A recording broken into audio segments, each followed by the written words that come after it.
الحمدللہ رب العالمین والصلاة والسلام علی سید الانبیاء والمرسلین وعلی آلہ واصحابہ اجمعین الی یوم الدین۔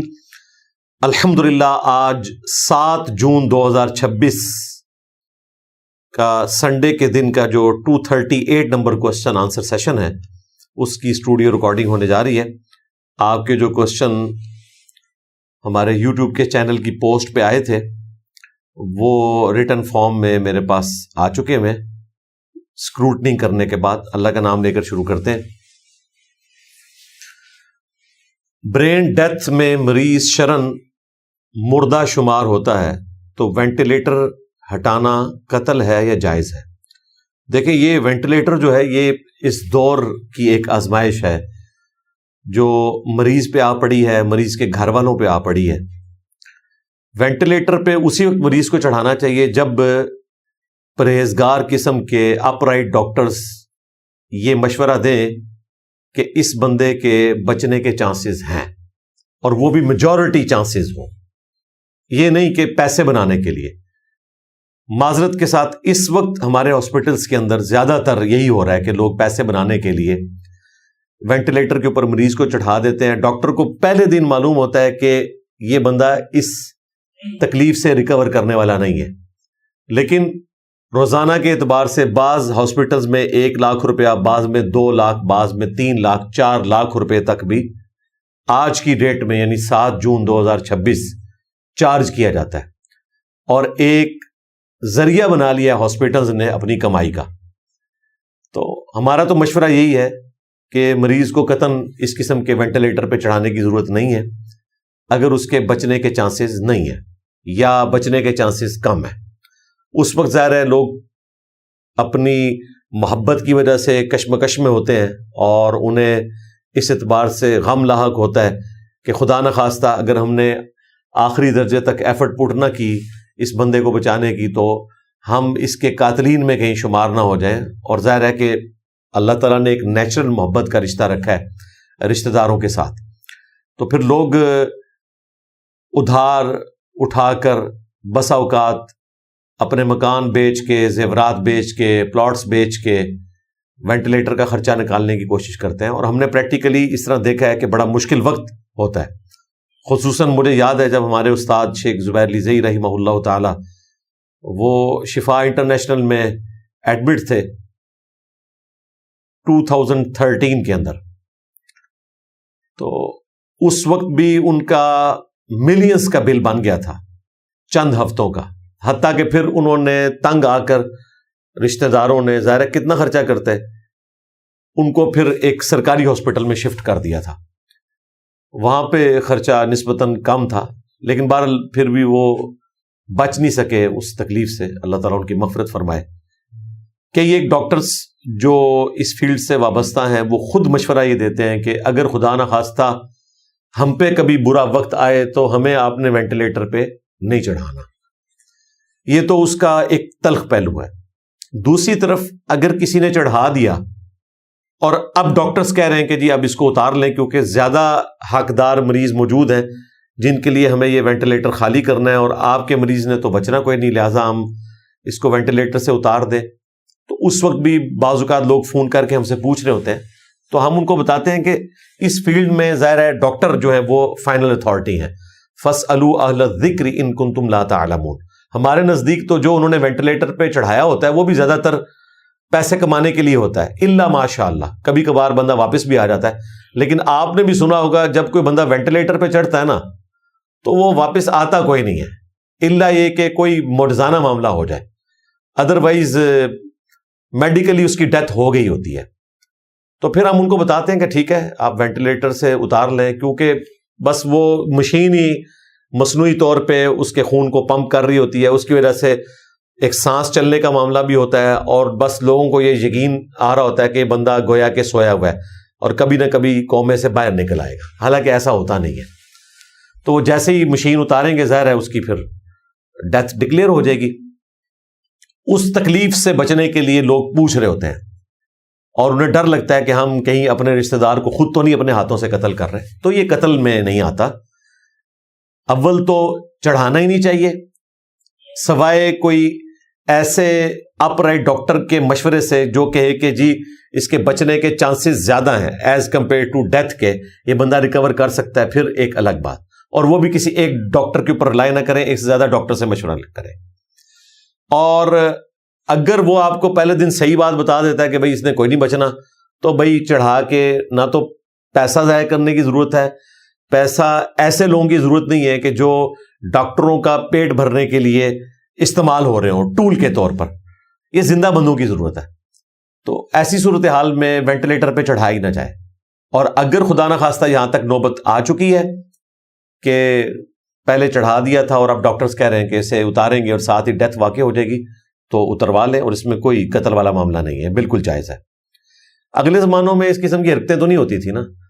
میں اکثر اپنے قریبی لوگوں سے کہتا ہوں کہ میڈیکل سائنس نے جہاں ہمیں اتنی آسانیاں دی ہیں، وہیں ہمارا مرنا بھی مشکل کر دیا ہے، اتنا مشکل کر دیا ہے کہ آخری درجے تک بچانے کی کوشش کی جاتی ہے، اور ڈاکٹر زیادہ تر پیسہ کمانے کے چکر میں کوشش کرتے ہیں کہ ہم جتنا مریض کے رشتہ داروں سے نچوڑ سکتے ہیں وہ نچوڑ لیں، اور اس وقت جو مریض کے رشتہ دار ہیں وہ بھی ظاہر ایک تکلیف میں ہوتے ہیں، ان کی بھی کوشش ہوتی ہے، کسی کا بیٹا ہوتا ہے، کسی کی بیٹی ہوتی ہے، کسی کی بیوی، کسی کی ماں، وہ تو آخری درجے تک کوشش کرتے ہیں، اور ڈاکٹرز کو پتہ ہے کہ یہ فیس ارینج کریں گے ہر حال میں۔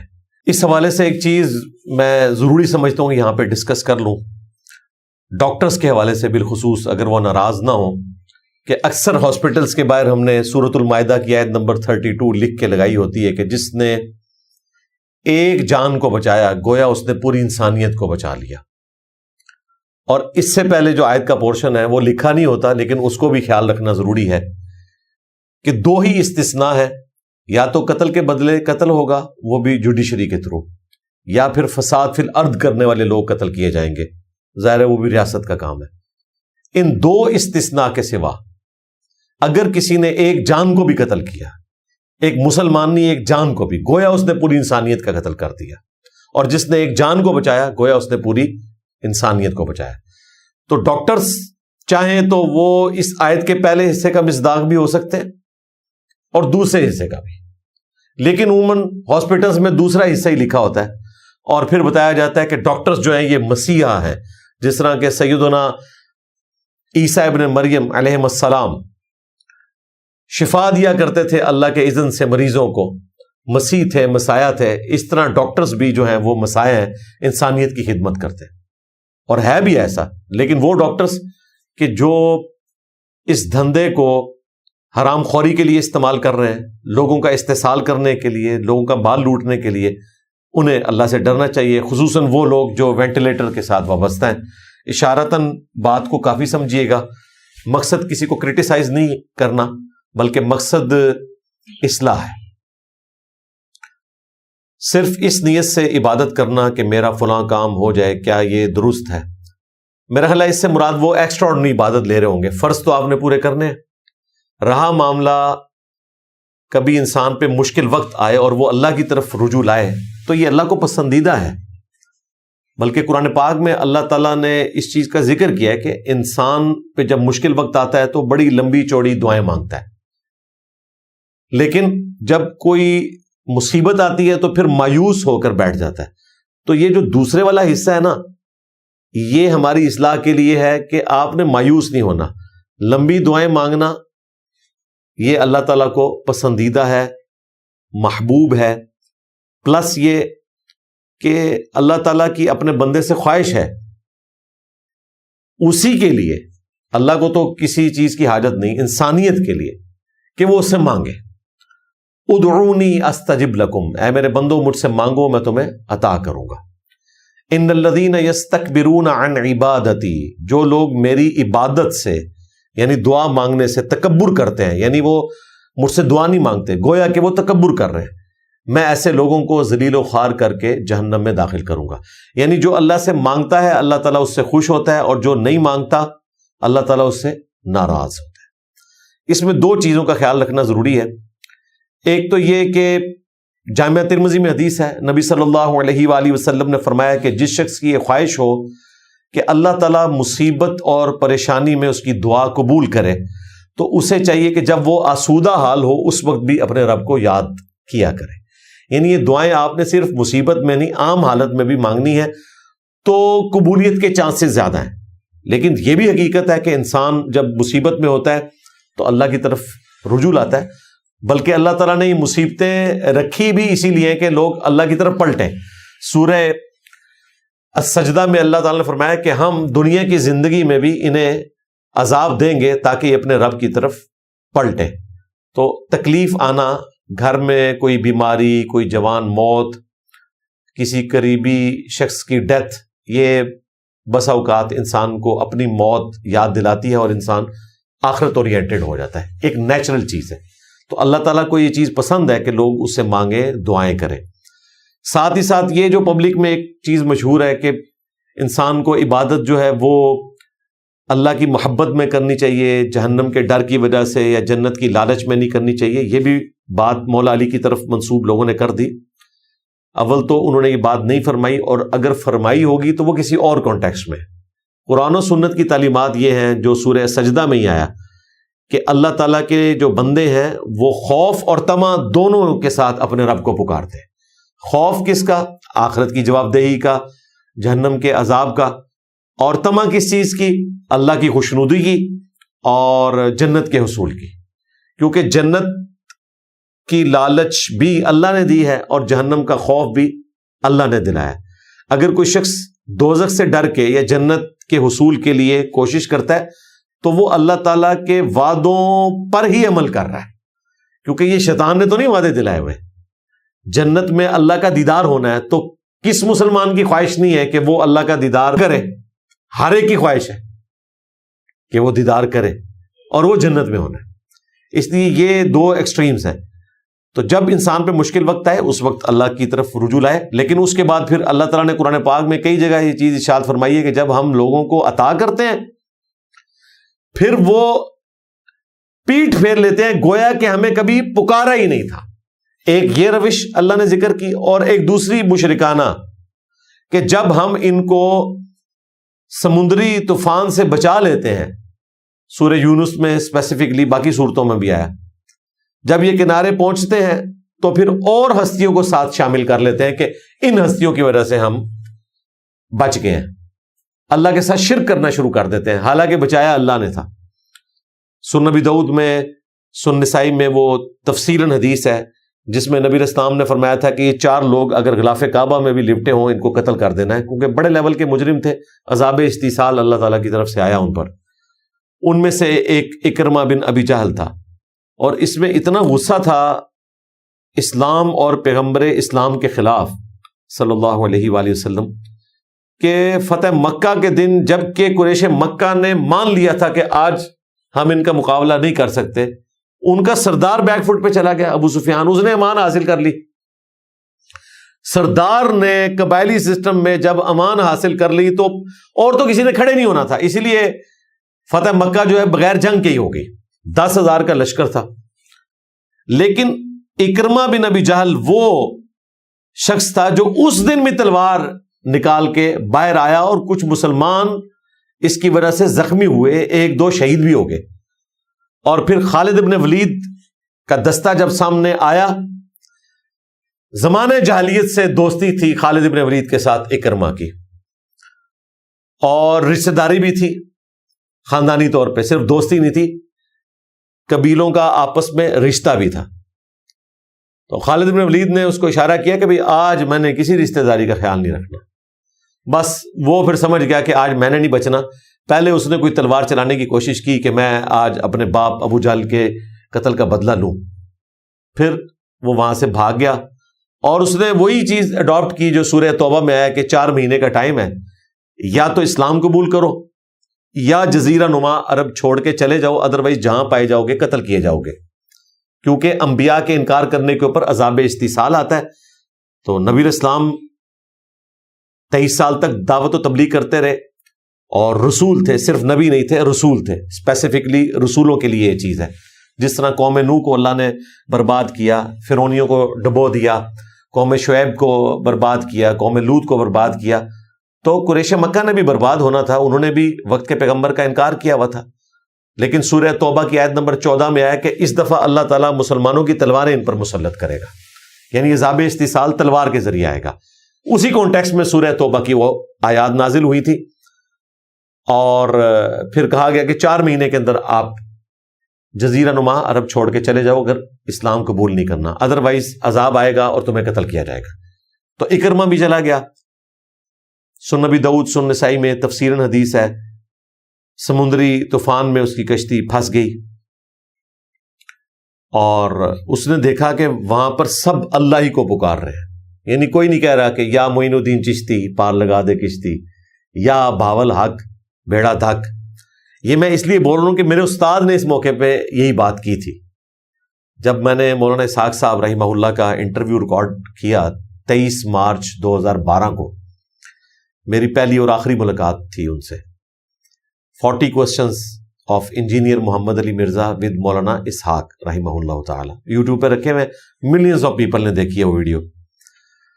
تو اس میں انہوں نے ایک جملہ بولا تھا کہ محمد علی بیٹا، شرک میں تو ہمارے جو مسلمان ہیں یہ تو مشرکین عرب سے بھی بدتر ہو چکے ہیں، وہ تو پھر بھی سمندری طوفان میں اللہ کو پکارتے تھے، یہ تو کہتے ہیں یا بھاول حق بیڑا تک. ہاں، یہ مولانا اسحاق صاحب کے الفاظ ویڈیو میں ریکارڈ ہیں، تو یہ حقیقت بات ہے. اکرمہ بن ابی جہل نے جب دیکھا کہ یہاں پہ سب لوگ اللہ کو پکار رہے ہیں، تو انہوں نے کہا کہ تم لات منات اپنے بتوں کو کیوں نہیں پکارتے جن کی وجہ سے تم نے محمد سے جھگڑا کیا ہوا ہے صلی اللہ علیہ وآلہ وسلم. تو انہوں نے کہا کہ یہاں پہ وہ کام نہیں آتے، یہاں پہ صرف اللہ ہی کام آتا ہے. حقیقت یہ ہے کہ ہر جگہ اللہ ہی کام آتا ہے. تو وہاں اکرمہ نے پھر نیت کی کہ یا اللہ اگر تو نے آج مجھے بچا لیا تو میرا تیرے سے وعدہ ہے. اللہ کو تو مانتے ہی تھے نا، لیکن ساتھ چھوٹے آلیہ بھی مانتے تھے، منی گاڈز بھی مانتے تھے. تو میں تیرے نبی کے ہاتھوں میں ہاتھ دے کر اسلام قبول کر لوں گا. اللہ نے قسمت میں ہدایت لکھی ہوئی تھی، بچ گئے.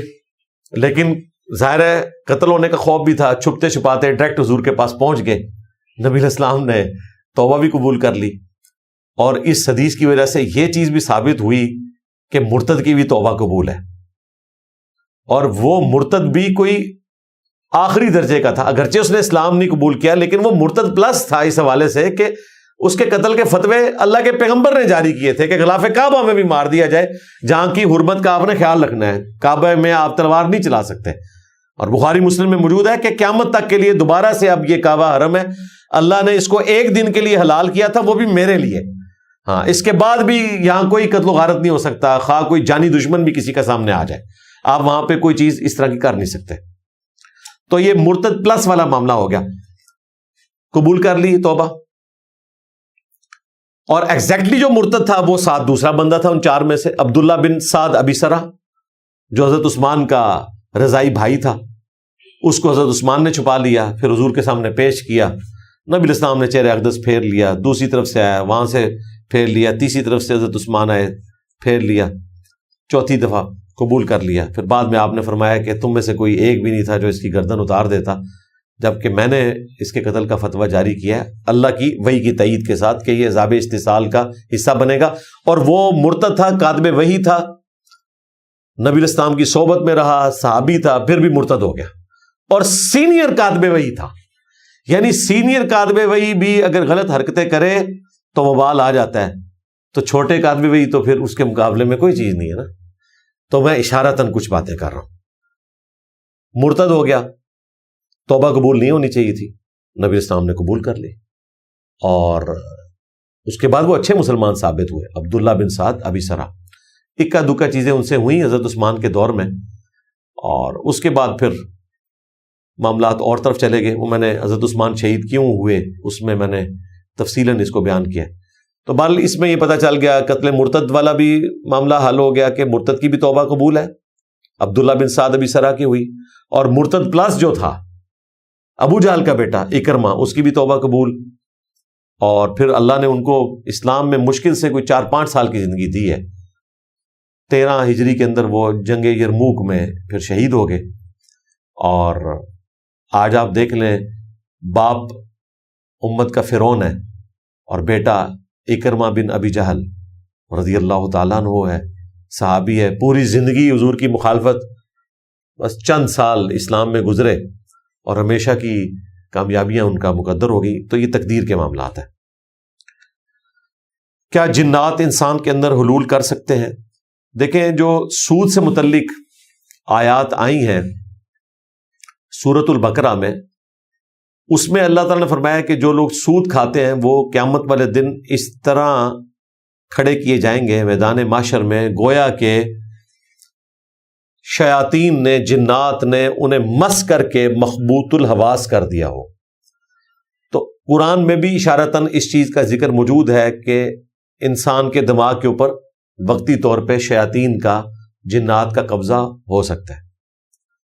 باقی یہ کہنا کہ پرماننٹلی کوئی ایسا معاملہ ہو جائے، تو ایک پرماننٹ معاملہ تو ہے. صحیح مسلم میں حدیث ہے کہ ہر بندے کے ساتھ ایک فرشتہ اور ایک شیطان اٹیچ ہے. فرشتہ اسے نیکی کی طرف بلاتا ہے، شیطان برائی کی طرف بلاتا ہے. ایک صحابی نے جرأت کر کے پوچھا یا رسول اللہ آپ کے ساتھ بھی؟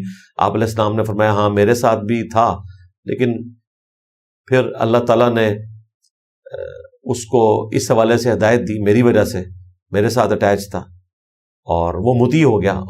میرے ساتھ جو شیطان اٹیچ تھا وہ مجھے نیکی کی طرف ہی بلاتا ہے، یعنی وہ اب مسلمان ہو چکا ہے. شیطان اور جنات یہ انٹرچینجبل ہیں، کیونکہ شیطان کی جو جنس ہے وہ جن ہے. اگرچہ انسانوں میں بھی شیاطین ہوتے ہیں من الجنۃ والناس، لیکن جو بڑا شیطان وہ آگ کا بنا ہوا، اس کی اولاد جو ہر ابن آدم کے ساتھ اٹیچ ہے وہ جنات شیاطین ہے، یعنی وہ جنوں کی نسل میں سے ہے. تو انسان کے ساتھ اس طرح کے معاملات ہو سکتے ہیں. باقی وہ حدیث اس حوالے سے کریٹیکل ہے بخاری مسلم کی کہ نبی اسلام نے فرمایا کہ رات کو جب سونے لگو تو گھروں کے دروازے بند کر دیا کرو. شیاطین جو ہے وہ بند دروازوں سے انٹر نہیں ہوتے. یعنی لاک کرنا ضروری نہیں، پھیر دینا ہی کافی ہے، یا اگر پردہ ہے تو آپ اس کو لٹکا دیں. اس کے لیے کوئی فزیکل دروازہ ہونا بھی ضروری نہیں ہے. اس وقت یہ حجرے کے پردے لٹکائے جاتے تھے تو وہ لٹکا دیے جائیں، اور برتنوں کو ڈھانپ دیا کرو. اور تیسری چیز آپ علیہ السلام نے فرمائی کہ چراغ بجھا دیا کرو، اور فرمایا کہ آگ انسان کی دشمن ہے. کیوں؟ جن بھی آگ سے بنے ہوئے ہیں، شیاطین آگ کے بنے ہوئے ہیں، تو آگ کی نیچر میں مٹی کی دشمنی شامل ہے. اور پھر بخاری مسلم میں ہی الفاظ ہیں کہ انہی دنوں ایک گھر مدینہ شریف میں جل گیا تھا. رات کو انہوں نے چراغ بجھانا جو ہے وہ ان کو یاد نہ رہا، اور اس وقت چونکہ کھانے والے تیل اور گھی کے اندر چراغ جلائے جاتے تھے. مٹی کا تیل تو مشکل سے 800 سے 250 سال پہلے نکلا ہے زمین سے، پنسلوینیا امریکن اسٹیٹ میں.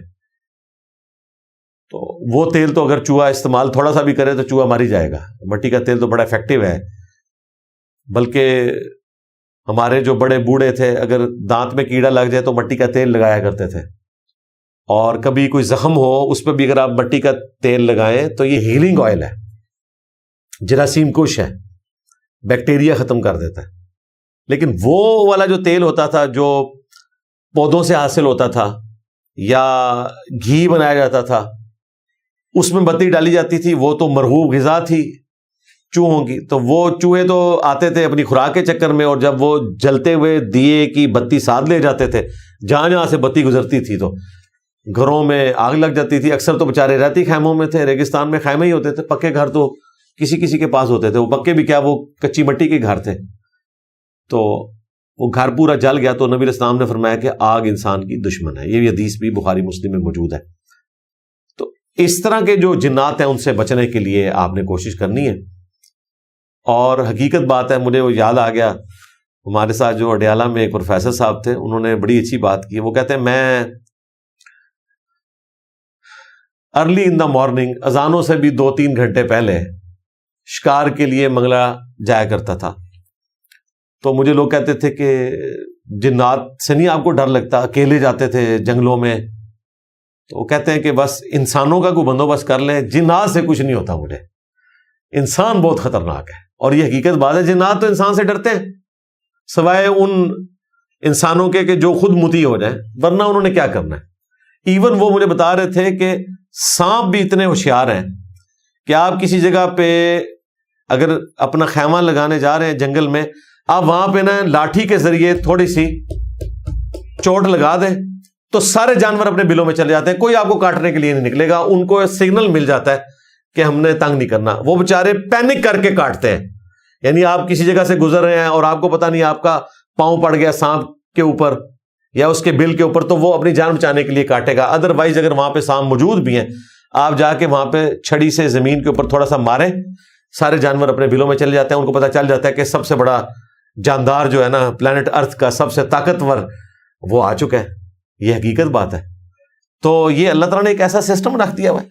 تو جو انسانوں میں چھپے ہوئے شیاطین ہیں، ان سے حفاظت کے لیے کچھ کرنا چاہیے. جو یہ شیاطین ہیں، ان سے انسان بچ سکتا ہے وظائف کے ذریعے، اپنی ایک جو اللہ تعالیٰ کے ساتھ کمٹمنٹ ہے اس کی وجہ سے بچ سکتا ہے برائیوں سے.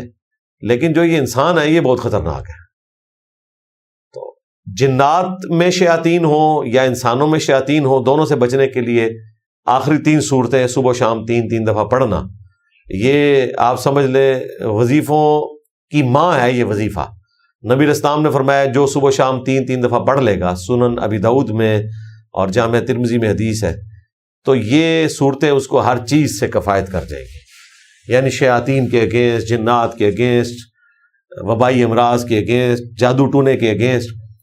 اور پھر ابو داؤد اور ترمذی میں یہ حدیث بھی موجود ہے کہ نبی صلی اللہ علیہ وآلہ وسلم ہر فرض نماز کے بعد بھی آخری 3 صورتیں ایک دفعہ پڑھا کرتے تھے. تو یہ وظیفہ کبھی نہ چھوڑیں، کوئی اور وظائف کر سکیں یا نہ کر سکیں. آیت الکرسی کا وظیفہ، اس کے بعد یہ آخری 3 صورتیں، یہ تو لازماً کریں. یعنی یہ آپ کی ایک نماز سے دوسری نماز تک کی حفاظت کا بھی معاملہ ہو جاتا ہے. فجر اور مغرب میں آپ 3 دفعہ پڑھ لیں، کیونکہ صبح شام والا وظیفہ اسی میں ہی کور ہو جائے گا، وہ علیحدہ سے کرنے کی ضرورت نہیں. باقی ہر نماز کے ساتھ ایک دفعہ پڑھ لیں. اس پہ میں نے بات کی تھی کہ یہ ہیں تعویذات اوریجنل، جو نبی اسلام کے تعویذات ہیں، آخری 3 صورتیں. اس لیے ان کو صحیح بخاری میں کہا گیا المعوذات، 3 پناہ دینے والی صورتیں. اور نبی اسلام ان 3 صورتوں کو ہاتھوں پر پھونک کر اپنے جسم پہ دم کیا کرتے تھے. بخاری کے الفاظ ہیں. اور صحیح مسلم کے الفاظ ہیں کہ نبی اسلام کے گھر والوں میں اگر کوئی بیمار ہو جاتا تو آپ صلی اللہ علیہ وآلہ وسلم ان 3 صورتوں کے ذریعے ان کو دم کیا کرتے تھے. اکثر لوگ آپ کو کہہ دیتے ہیں کہ جی دم کر دو جی بچے نو، چپ کر کے بے فکر ہو کے آخری 3 صورتیں 3 دفعہ پڑھ کے دم کر دے. سارے وظیفے اس میں شامل ہیں. سورہ اخلاص توحید ہے. توحید کے قلعے میں جو آ جائے وہ ہر طرح کی برائی سے بچ جاتا ہے.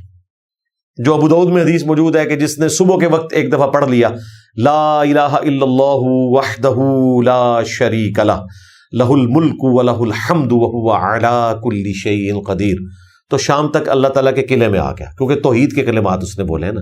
اور جس نے شام کو پڑھ لیا وہ صبح تک اللہ تعالیٰ کے قلعے میں آ گیا. تو سورۃ الاخلاص بھی توحید کا قلعہ ہے اس اعتبار سے. دوسری صورت ہے سورۃ الفلق. سورۃ الفلق ہر اس چیز کے اگینسٹ اللہ سے پناہ مانگی گئی ہے جو باہر سے حملہ آور ہوتی ہے. من شر ما خلق، میں ہر اس چیز کی برائی سے تیری پناہ میں آتا ہوں جو تو نے ہی پیدا کی ہے. دیکھیں یہ ساری چیزیں امتحاناً اللہ ہی نے پیدا کی ہوئی ہیں. اور اسی طریقے سے جادو ٹونے کے اگینسٹ جو پھونکے مارتی ہیں ان عورتوں کے اگینسٹ، اور اسی طریقے سے اندھیرا جو چھا جاتا ہے اس کی برائی کے اگینسٹ، یہ ساری چیزیں جو باہر سے حملہ آور ہوتی ہیں سورۃ الفلق میں کور ہے. اور جو اندر سے حملہ آور ہونے والی چیز ہے یعنی شیطانی وسوسے، انسان کی نفس کی چیزیں، ان کے اگینسٹ سورۃ الناس ہے. تو داخلی چیزیں کور کرتی ہے سورۃ الناس اور خارجی چیزیں کور کرتی ہے سورۃ الفلق. اور سورۃ الاخلاص یہ توحید کا قلعہ ہے. الگ سے آخری 2 صورتوں کو المعوذتین کہا گیا ہے، 2 پناہ دینے والی صورتیں. ابو داؤد میں، ترمذی میں. المعوذات یہ اب جمع کا صیغہ آ گیا، 3 پناہ دینے والی، یا 3 سے زیادہ کے لیے المعوذات آئے گا. تو میں اکثر سوچتا تھا کہ المعوذتین تو سمجھ آتی ہے کیونکہ اس کا تو آغاز ہی ہوتا ہے قل اعوذ برب الفلق، اے نبی عرض کرو کہ میں پناہ میں آتا ہوں آسمان کے رب کی. اور قل اعوذ برب الناس، اے محبوب عرض کرو کہ میں پناہ میں آتا ہوں لوگوں کے پروردگار کی. تو قل هو اللہ احد میں تو ایسی چیز ہی کوئی نہیں، پناہ میں تو آپ آ ہی نہیں رہے۔ تو پھر اللہ تعالیٰ نے شرح صدر کیا کہ سورہ اخلاص تو خود چونکہ اتنی گاڑی توحید ہے، اور توحید سے بڑا کوئی قلعہ ہو نہیں سکتا، اس لیے اگرچہ اس میں اعوذ کے الفاظ نہیں ہیں لیکن بیسیکلی یہ داخل اسی میں ہے، اسی لیے المعوذات کہا گیا۔ المعوذتین تو سمجھ آتی ہے، ان دونوں میں تو اعوذ کا لفظ آتا ہے، اس میں تو اعوذ کا لفظ نہیں ہے، لیکن یہ بھی پناہ دیتی ہے توحید کی وجہ سے۔ تو یہ اپنے وظائف صبح و شام کے کم از کم کریں۔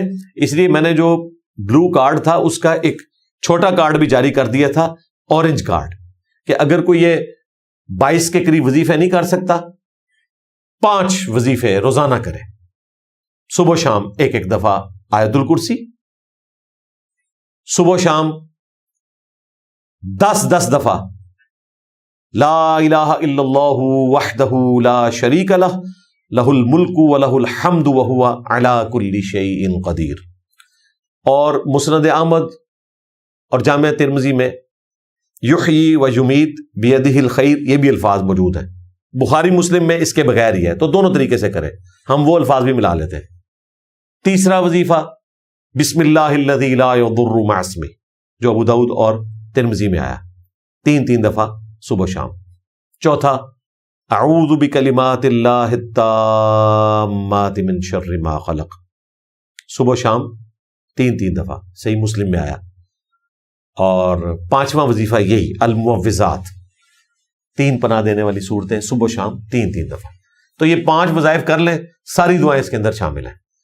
اور ایک روایت بھی ہے جامع ترمذی میں اور سنن نسائی الکبریٰ میں، فضائل قرآن والے چیپٹر میں، امام نسائی بھی لے کے آئے ہیں۔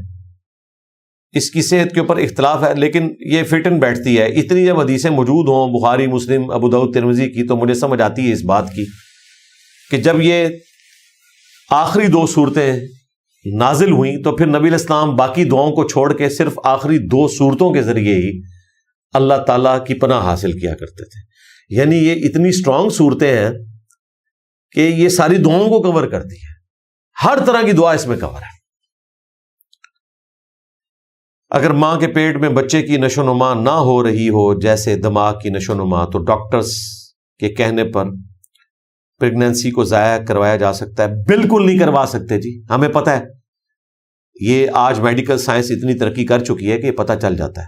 اگر آپ یہ سلسلہ شروع کریں گے تو بھائی اس کا تو کوئی اینڈ نہیں ہوگا۔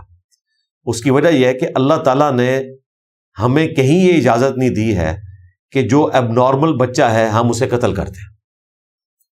یہ تو بچہ ابھی مکمل ہو کر دنیا میں نہیں آیا۔ ایک لمحے کے لیے مجھے بتائیں، جو بچے دنیا میں موجود ہیں اور وہ اپاہج ہو چکے ہیں، میڈیکلی ڈسیبل ہیں، کسی ناگہانی آفت کی وجہ سے یا پیدائشی طور پہ، کیا ہم ان کو قتل کریں گے؟ جب ان کو نہیں قتل کر سکتے تو جو بچہ اس طریقے سے نشو نما کے دوران کسی ڈس آرڈر کا شکار ہے تو آپ اس کو کیسے قتل کر سکتے ہیں؟ وہ بھی ایک زندہ ہے۔ وہ کہتے ہیں جی وہ ابھی اس میں روح نہیں پھونکی گئی۔ بھائی جب وہ پریگنینسی ڈکلیئر ہونے کے معاملے میں آ گیا، گویا کہ وہ پیدائشی مرحلے میں داخل ہو چکا۔ اس سے پہلے اگر آپ کو نہیں پتا تھا وہ ایک الگ بات۔ یہ بعض لوگ کہتے ہیں نہیں جی 4 مہینے سے پہلے آپ ضائع کروا لیں، 3 مہینے سے پہلے ضائع، نہ میرے بھائی، جب پتہ چل گیا اس کے بعد نہیں کروا سکتے۔ اس کا تو پھر کوئی اینڈ نہیں ہوگا۔ اور یہی چیز ہے جو ہٹلر نے کی تھی ورلڈ وار 2 میں، اس نے یہی کیا ہوا تھا کہ ڈس آرڈر جن میں ہوتا تھا ان کو قتل کروا دیتا تھا۔ وہ کہتا تھا دنیا میں صرف جرمن قوم کو حق ہے کہ وہ رول کرے، باقی تو سب یہ کمین ہے، ان کو ختم ہو جانا چاہیے، یا یہ ہمارے غلام بن کے رہیں گے۔ اور جو مریض ہیں یا پرماننٹلی ڈس آرڈر کا شکار لوگ ہیں، یہ لائبلٹی ہیں صحت مند لوگوں کے اوپر، اتنے لوگوں کو ان کی کیئر کرنی پڑتی ہے۔ دیکھیں اگر آپ کی زندگی میں مذہب نہیں ہوگا نا، پھر آپ اسی طریقے سے سوچیں گے۔ حالانکہ جانور بھی ایسے نہیں سوچتے۔ کوئی اور جانور آ کے مار دے کسی جانور کے بچے کو، لیکن کبھی ماں اپنے بچے کو خود نہیں مارتی، الا ماشاء اللہ کوئی اکا دکا اس طرح کے جانور ہیں جو حرکت کرتے ہیں۔ ادروائز آخری درجے تک آپ ہرنی کو دیکھیں، خود شیر کے منہ میں شکار ہو جاتی ہے اپنے بچے کو بچاتے بچاتے۔ یہ جذبہ اس کے اندر کس نے پیدا کیا ہے؟ اللہ کے رحم کا ظہور ہے. یوٹیوب کے اوپر کئی ایک ویڈیوز ایسی رکھی ہوئی ہیں جس میں وہ جانور جو دوسرے جانوروں کو کھاتے ہیں ان جانوروں کی جان انہوں نے بچائی ہے. وقتی طور پہ کوئی ایسے ان کے اوپر کیفیت طاری ہوئی ہے, انہوں نے ان کی جان بچا لی ہے. تو ایسے بھی ہو جاتا تھا. تو یہ اپنے دماغ میں لانا کہ جی ڈاکٹر نے کہا یہ بھائی آزمائش ہوتی ہے, اور مجھے بتائیں کوئی پن پوائنٹ تو اس کو کنفرم بھی نہیں کر سکتا. میرا جو بڑے والا بیٹا ہے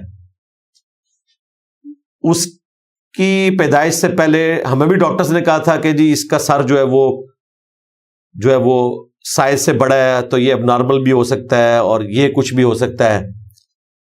تو اس قسم کی وہ اشارتاً بات کرتے ہیں, ظاہر ہے ایک دیندار بندے سے تو ان کو بات کرتے ہوئے بھی آئے گا. تو وہ میں آج اپنی یعنی وائف سے جب بات کرتا ہوں, میں نے کہا جی بات ان کی درست تھی کہ یہ اب نارمل ہے کیونکہ وہ سپر جینیس ہے ماشاءاللہ. تو میں نے کہا یہ نارمل سے اوپر ہے لیکن اب نارمل اس طرح کا نہیں, دوسری طرف ہے. ٹھیک ہے, تو یہ اللہ کو پتہ ہے. اب مجھے بتائیں اگر میں اس قسم کی کوئی ڈاکٹروں کے مشورے والی بات مان لیتا, اللہ کے حضور بھی مجرم ہوتا اور مجھے تو پتہ ہی نہیں تھا کہ نیکسٹ کیا ہونے والا ہے. تو کسی کو نہیں پتا, اور اگر پتہ بھی ہو تب بھی ہمیں اسلام اجازت نہیں دیتا, کیونکہ اس طرح کے جو بچے ہیں وہ ماں باپ کے لیے آزمائش ہے دنیا میں, اور جنت کمانے کا ایک ذریعہ ہے. ان کی خدمت کر کے جنت کمانی ہے, ان کو دنیا سے ختم تو نہیں کرنا. تو اس لیے اس قسم کی چیزیں دماغ میں نہ لایا کریں اور اللہ پر توکل کریں. اور پھر میں یہ بات کروں گا, اگر یہ بچے کی نشو و نما ٹھیک بھی ہو, مجھے بتائیں اس چیز کی کوئی گارنٹی دے سکتا ہے کہ پیدا ہونے کے بعد اس بچے کو کوئی مرض نہیں ہوگا, اسے گردن توڑ بخار نہیں ہوگا اور ہمیشہ کے لیے اپاہج نہیں ہو جائے گا؟ ہمارے محلے میں آلموسٹ کوئی 8-9 مہینے کا بچہ تھا, بالکل ٹھیک تھا. تو وہ بچہ بستر کے کنارے پر تھا, یہ کوئی 6-7 سال پہلے کی بات ہے.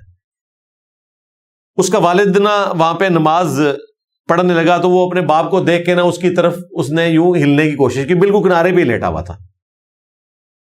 تو اس نے کہا چلو میں نماز پڑھ کے اس کو دیکھتا ہوں. نماز وہ پڑھنا شروع ہوا ہے, اسی دوران بچہ تھوڑا سا سرکا تو وہ دھڑام سے نیچے گر گیا اور اس کا سر نیچے لگا, اس کی ڈیتھ ہو گئی. اور کئی ایسے بچے ہیں جو اس طرح گرنے سے مرے نہیں ہیں لیکن دماغی کوئی ان کو مرض لاحق ہو گیا. تو یہ تو کسی کے ساتھ بھی ہو سکتا ہے. بالوں کی بینائی چلی جاتی ہے, بالکل ٹھیک پیدا ہوئے تھے, اشوب چشم ہوا, بینائی چلی گئی. آج تو ہم اس کو لائٹ لیتے ہیں شعبہ چشم کو, لیکن تاریخ میں ایسے کئی واقعات ہیں کہ لوگوں کی بینائی آج بھی ایکسٹرا آرڈنری کو کیس ہو جاتا ہے اس طرح کا, ہمیشہ کے لیے بینائی چلی جاتی ہے, واپس بھی نہیں آتی. تو کسی کے ساتھ کچھ بھی ہو سکتا ہے. اور اس سے بڑی چیز ہو سکتی ہے کہ کوئی بے دین ہو کے مر سکتا ہے, وہ ماں باپ کے لیے زیادہ اذیت ناک چیز ہے. دنیا میں تو انسان تکلیف سے چلا گیا, چلو آخرت بن جائے گی. تو لہٰذا اس طرح کی چیزوں کو دماغ میں نہ لایا کریں, اس طرح کے بچوں کی خدمت کریں اور جنت کمائیں.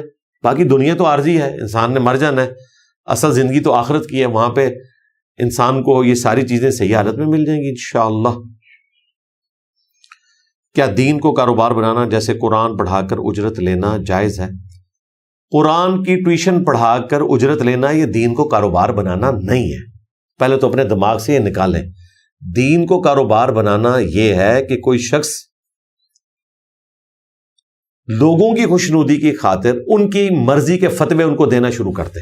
یہ جو قرآن پاک میں کئی جگہ پر آیا نا کہ یہود و نصارہ کے علماء چند مول لے کر اللہ کی آیات کو بیچ دیا کرتے تھے دنیاوی منفعت حاصل کرنے کے لیے. وہ بیچنا یہ نہیں ہوتا تھا کہ انہوں نے کوئی تورات ہاتھ سے لکھی ہوتی تھی اور وہ کہتے تھے کہ اتنے روپے کی ہم سے خرید لو. بعض لوگ یہ سمجھتے ہیں کہ بیچنے سے مراد یہ ہے, یا آج کسی نے قرآن پرنٹ کیا ہے پرنٹنگ پریس پہ اور وہ بیچتا ہے, اور لوگ اتنے ڈرے ہوئے ہیں, آج بھی اس کے اوپر قیمت نہیں لکھی ہوتی, ہدیہ لکھا ہوتا ہے. وہ کہتے ہیں قیمت تو قرآن کی ہو ہی نہیں سکتی. بھئی قرآن کا ہدیہ بھی نہیں ہو سکتا, ٹھیک ہے, آپ نام جو مرضی رکھیں, اور قیمت قرآن کی نہیں ہے. اس کے اوپر جو ایفرٹ پٹ ہوئی ہے, جو کاغذ ہے, اس کے اوپر جو سیاہی ہے, یہ اس کی قیمت ہے.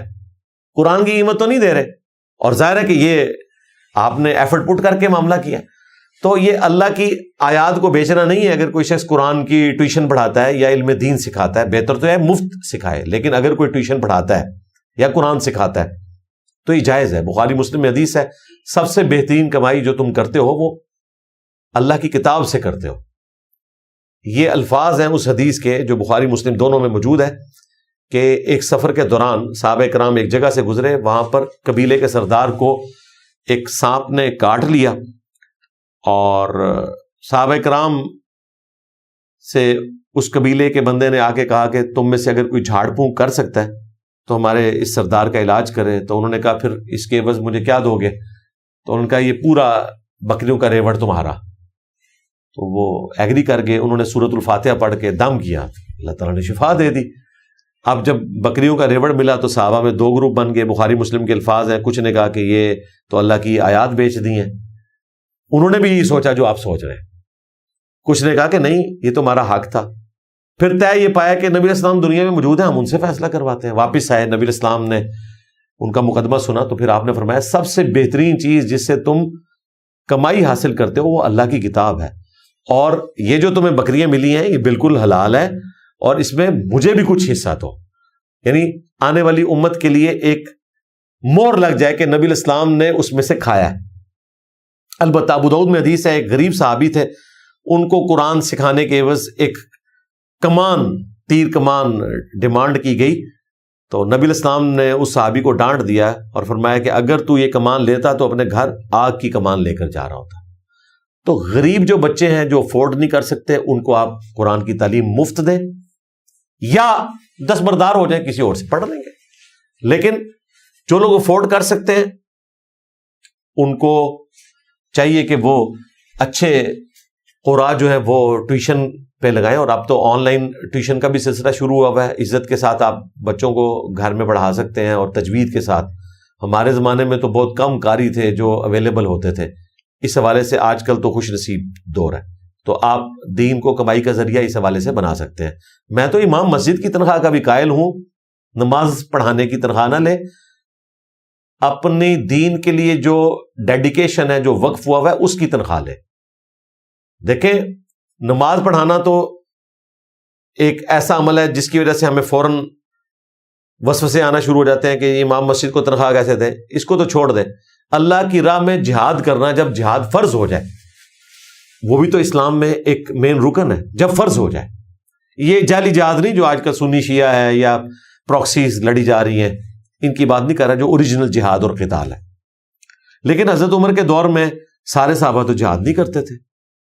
فوجی رکھے گئے تھے، ان کی تنخواہیں تھیں، فوجی چھاونیاں بنی تھیں. کوفہ حضرت عمر نے فوجی چھاونی بنا دی تھی. پھر صرف فوجی ہی لڑتے تھے اور ان کی باقاعدہ ٹریننگ ہوتی تھی، ان کو سب کچھ دیا جاتا تھا. ان کی تنخواہیں کہاں سے جاتی تھی؟ بیت المال سے. ان کو تو کسی نے نہیں کہا کہ جی جہاد تو فرض ہے تو آپ اس کی تنخواہ کیوں لے رہے ہیں. جس طرح آج کل لوگ کہتے ہیں جناب اٹامی انرجی والے تنخواہ کیوں لیتے ہیں، یہ تو نیکی کا کام کر رہے ہیں تو فیس بھی اللہ کریں. فوجی کیوں تنخواہ لے رہے ہیں، پولیس والے کیوں لے رہے ہیں، جوڈیشری والے کیوں لے رہے ہیں؟ فری نہیں کریں گے.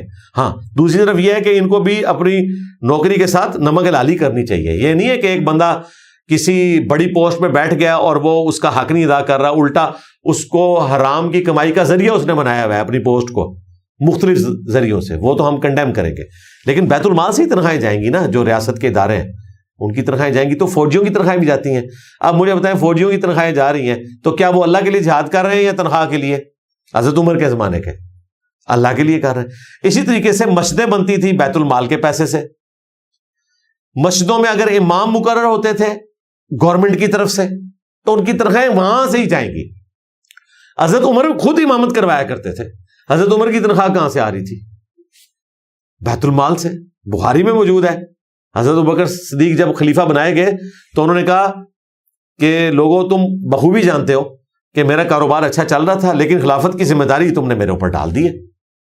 اب میں اپنے بچوں کو کیسے کھلاؤں گا؟ میں نے کون سا مسلح اٹھانا ہے عبد القادر جیلانی کی طرح کہ اس میں سونا نکال لوں گا؟ ٹھیک ہے، اس زمانے میں تو نہیں نکلتے تھے یہ سونے. تو صحابہ کرام نے مشورہ کر کے ان کے لیے ایک وظیفہ مقرر کیا. اور بخاری کے الفاظ ہیں، یہ اناؤنسمنٹ کی گئی کہ ابو بکر امور خلافت چلائیں گے اور مسلمان عوام ان کا اور ان کے گھر والوں کا خرچہ اٹھائیں گے. ویسے آج دیکھا جائے تو کتنی بڑی گالی ہے اگر کسی وزیر اعظم کو، آرمی چیف کو، کسی سپریم کورٹ کے چیف جسٹس کو کہا جائے کہ تیرے گھر والوں کا خرچہ اور تیرا خرچہ عوام الناس اٹھا رہی ہے پاکستان کی.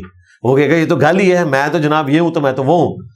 اور خلیفہ راشد سیدنا ابوبکر صدیق رضی اللہ تعالیٰ عنہ، ان کے بارے میں بخاری میں الفاظ ہیں کہ ابوبکر اور ان کے گھر والوں کا خرچہ مسلمانوں کے عوام اٹھائیں گے. یعنی وہ وظیفہ ان کے لیے مقرر کیا گیا. اور یہ نہیں ہے کہ ایکسٹرا آرڈنری وظیفہ جو ایک عام مہاجر کو ملتا تھا ان کے لیے وہ مقرر کر دیا گیا، اور اسی سے انہوں نے اپنی گزر بسر کی. تو یہ تنخواہیں جائیں گی، اس لیے اس طرح کی تنخواہوں کو آپ حرام بھی نہیں کہہ سکتے. بات وہاں سے شروع ہوئی تھی، میں نے اس کو بریف کر دیا اس حوالے سے کہ دین کو ذریعہ معاش بنایا جا سکتا ہے اگر آپ صحیح دین سکھا رہے ہیں اور دین کے لیے وقف ہوئے میں. جس طرح ہمارے استاد غامدی صاحب وقف ہوئے میں، ڈاکٹر ذاکر نائک. اب آپ سوچ رہے ہوں گے میں تو مولویوں کے چندوں کے خلاف ہوں. اس لیے خلاف ہوں کہ وہ جدادیں بناتے ہیں. تنخواہ ڈکلیئر کروائیں نا. تنخواہ ہوتی ہے اسلام آباد میں اچھی تنخواہیں ہیں 50,000 60,000، خطیب کو 70-80,000. لیکن آپ اس کا لیونگ سٹائل دیکھیں تو لگتا ہے کہ 8-10 لاکھ روپے مہینے کا یہ خرچ کرتا ہے. تو پھر آپ ڈیپ ڈگ کریں گے تو پتہ چلے گا کہ چندہ بک اس کے پاس ہے، تنخواہ وہ کمیٹی سے لے رہا ہے لیکن باقی سارا چندہ بھی اس کے قبضے میں ہے. اسی لیے اسلام آباد میں جو سمجھدار قسم کے خطیب ہیں نا، سب سے پہلے وہ مسجد کمیٹی کو کمزور کرتے ہیں، حتیٰ کہ وہ اتنی کمزور ہو جاتی ہے کہ سارے اختیارات ان کے پاس آ جاتے ہیں. اپنے مرضی کے بندے رکھتے ہیں، چندہ بک انہوں نے اپنے قبضے میں کرنی ہوتی ہے، پھر وہ اپنی مرضی کی زندگی گزارتے ہیں. حرام خوری غلط ہے. ڈکلیئر تنخواہ کے مطابق چلے بالکل درست ہے. وہ کہتے ہیں گزارا نہیں ہوتا پھر کوئی اور کام کرو، اور گزارے کے بعد بھی عیاشیاں کرنا. ابھی تو آپ کو پتا نہیں جمعے والے دن کتنے لوگ مٹھی گرم کر دیتے ہیں. جو خطیب حضرات ہیں وہ جاتے جاتے ہیں ان کو دے دیتے ہیں. اب وہ یہ سارا کچھ اس پوسٹ کی وجہ سے لے رہے ہیں. اصولاً بخاری مسلم میں تو حدیث ہے، عاملین زکوٰۃ نے جب لا کے زکوٰۃ کی بھیڑ، بکریاں، اونٹ، گائے بیت المال میں جمع کروائے، کچھ انہوں نے سائڈ پہ رکھے ہوئے تھے. نبی علیہ السلام نے فرمایا یہ کیا ہے؟ انہوں نے کہا یہ تو ہمیں گفٹ ملے ہوئے. آپ نے فرمایا یہ بھی بیت المال میں آئیں گے. تم میں سے کوئی شخص اپنی ماں کی گود میں بیٹھا ہو تو میں دیکھتا ہوں کہ اس کو کون وہاں یہ سارے وظیفے دیتا ہے. یہ اس حدیث کا میں مفہوم بیان کر رہا ہوں. تو یہ پوسٹ کی وجہ سے آپ کو ملا ہے. اور یہاں پر پاکستان کے قانون میں تو توشہ خانہ میں چیزیں جو جمع ہوتی ہیں، اب تو آفیشلی انہوں نے پاس کروا لیا کہ جی 50% دے کے آپ وہ چیز اٹھا کے گھر لے کے جا سکتے ہیں، جو کہ اسٹیٹ کے نمائندہ کو ملی ہوتی ہے، اس کو ذاتی حیثیت میں نہیں ملی ہوتی. تو اگرچہ یہ قانون ہے لیکن ہم اسے شرعی قانون نہیں سمجھتے. ہمارے نزدیک یہ قانون غلط ہے. یہ پاکستانی عوام کو ملنا چاہیے. جب پاکستانی عوام کے کسی نمائندہ کو کسی دوسری حکومت کا کوئی نمائندہ یا صدر یا وزیر اعظم گفٹ دیتا ہے تو وہ عوام کے پاس ہی آنا چاہیے، ذاتی حیثیت میں نہیں، کیونکہ اس پوسٹ کی وجہ سے مل رہا ہے. ہمیں تو نہیں مل رہی وہ چیزیں، یا عام لوگوں کو تو نہیں مل رہی. تو اسلام میں یہ ہے کہ آپ کو پوسٹ کی وجہ سے جو چیزیں ملی ہیں وہ آپ نے وہاں جمع کروانی ہے. آپ ذرا اس کو ایکسٹراپولیٹ کریں. اچھا یہ حدیثیں بڑے مزے سے سناتے ہیں علماء. اگلی بات ان سے یہ کی جائے کہ یہ جو آپ جمعے والے دن مٹھی بند کر کے یہ سب کچھ لے رہے ہوتے ہیں، تو کیا آپ کو اس پوسٹ کی وجہ سے نہیں مل رہا ہوتا؟ اس پوسٹ کی تنخواہ آلریڈی آپ لے رہے ہیں. خطیب کی تنخواہ ہوتی ہے نا، اگر کم ہے اس کو زیادہ کروا لیں. تو بعض اوقات ہم ان پہ ترس بھی کھا رہے ہوتے ہیں خطیب حضرات پہ، لیکن اس تصویر کا دوسرا رخ بھی آپ دیکھ لیں. بہرحال جو عام بیچارے امام مساجد ہیں نا، ان کی بات نہیں کر رہا میں، وہ بڑی مشکل زندگی گزار رہے ہیں. تو ان کی تنخواہیں درست ہیں بشرطے کہ ڈکلیئر ہوں. یہ نہیں ہے کہ ڈکلیئر کچھ اور ہے اور باقی اوپر کا مال وہ اس طریقے سے ہڑپ کر رہے ہیں. کئی چندہ بک میں سے چوری کرتے ہوئے پکڑے گئے، مسجد کے چندہ باکس میں سے. اور وہ کیسے پکڑے گئے ہیں؟ جب باکس میں پیسے کم ہونے شروع ہوئے تو CCTV کیمرے لگائے گئے، اس میں مولانا صاحب ہی نکل آئے. ان کا یار یہ تو بڑی عجیب چیز ہے. یعنی آپ نے پیسے کی رکھوالی پہ، کیونکہ مولانا صاحب تو ادھر ہی ہوتے ہیں، ان کا تو ایک کمرے کا دروازہ یا حجرے کا دروازہ مسجد کے اندر ہی کھل رہا ہوتا ہے، تو جو مرضی کرتے رہے. تو اب باقاعدہ چندہ باکسز کے اوپر CCTV کیمرے بھی لگائے گئے ہیں تاکہ پکڑا جائے کوئی چوری کرتے ہوئے. کیا نوکری میں پروموشن کے لیے سفارش کروائی جا سکتی ہے؟ اگر تو آپ ڈیزرو کرتے ہیں پھر تو آپ سفارش ضرور کروائیں، لیکن اگر اس سفارش کروانے سے آپ سے زیادہ کوئی ڈیزرونگ بندہ اس کا حق مارا جا رہا ہے تو پھر بالکل غلط ہے. لہٰذا میرے نازک کندھوں کے اوپر آپ یہ بوجھ نہ ڈالیں, یہ آپ نے خود اٹھانا ہے. میں ان پرنسپل یہ بات کر رہا ہوں. صحیح مسلم میں حدیث ہے, گناہ وہ جو تیرے دل میں کھٹکے اور تو اس بات سے ڈرے کہ لوگوں کو پتہ نہ چل جائے. اور جامع ترمذی میں حدیث ہے, حسن ابن علی کہتے ہیں مجھے نبی علیہ السلام نے یہ نصیحت کی تھی, اور ظاہر اپنے بیٹے کو نصیحت کر رہے تھے کہ اے حسن جو چیز تمہیں شک میں ڈال دے اس کو چھوڑ دینا. تو یہ آپ نے خود فیصلہ کرنا ہے. کیا مغرب کے وقت گھر کی لائٹ چلانا ضروری ہے؟ کوئی شرعی ضرورت نہیں ہے, لیکن پریکٹیکلی اس اعتبار سے ضرورت بن جاتی ہے کیڑے مکوڑوں سے بچنے کے لیے, موذی جانوروں سے بچنے کے لیے, اور مختلف چیزوں سے ٹھوکریں کھانے سے بچنے کے لیے گھروں میں ظاہر لائٹ تو آپ کو جلانا پڑے گی. باقی جس طرح کرفیو لگ جاتا ہے گھر کے اندر کہ اذان شروع ہوئی ہے تو بڑی بوڑھیاں جو ہیں وہ شور مچاتی ہیں کہ بچیوں دوپٹہ لو دوپٹہ لو دوپٹہ لو. اس کی کوئی شرعی حیثیت نہیں ہے. وہ کسی نامحرم کے سامنے تو نہیں ہے کہ وہ حجاب کر کے آئیں گی. اچھا, اسی طریقے سے مغرب کی اذانیں شروع ہوتی ہیں تو گھروں میں عورتیں شور مچا دیتی ہیں لائٹ جلاؤ لائٹ جلاؤ. اگر تو فزیکل کوئی ریزن ہے وہ تو درست ہے, اس کی کوئی روحانی ریزن آپ تلاش نہ کریں.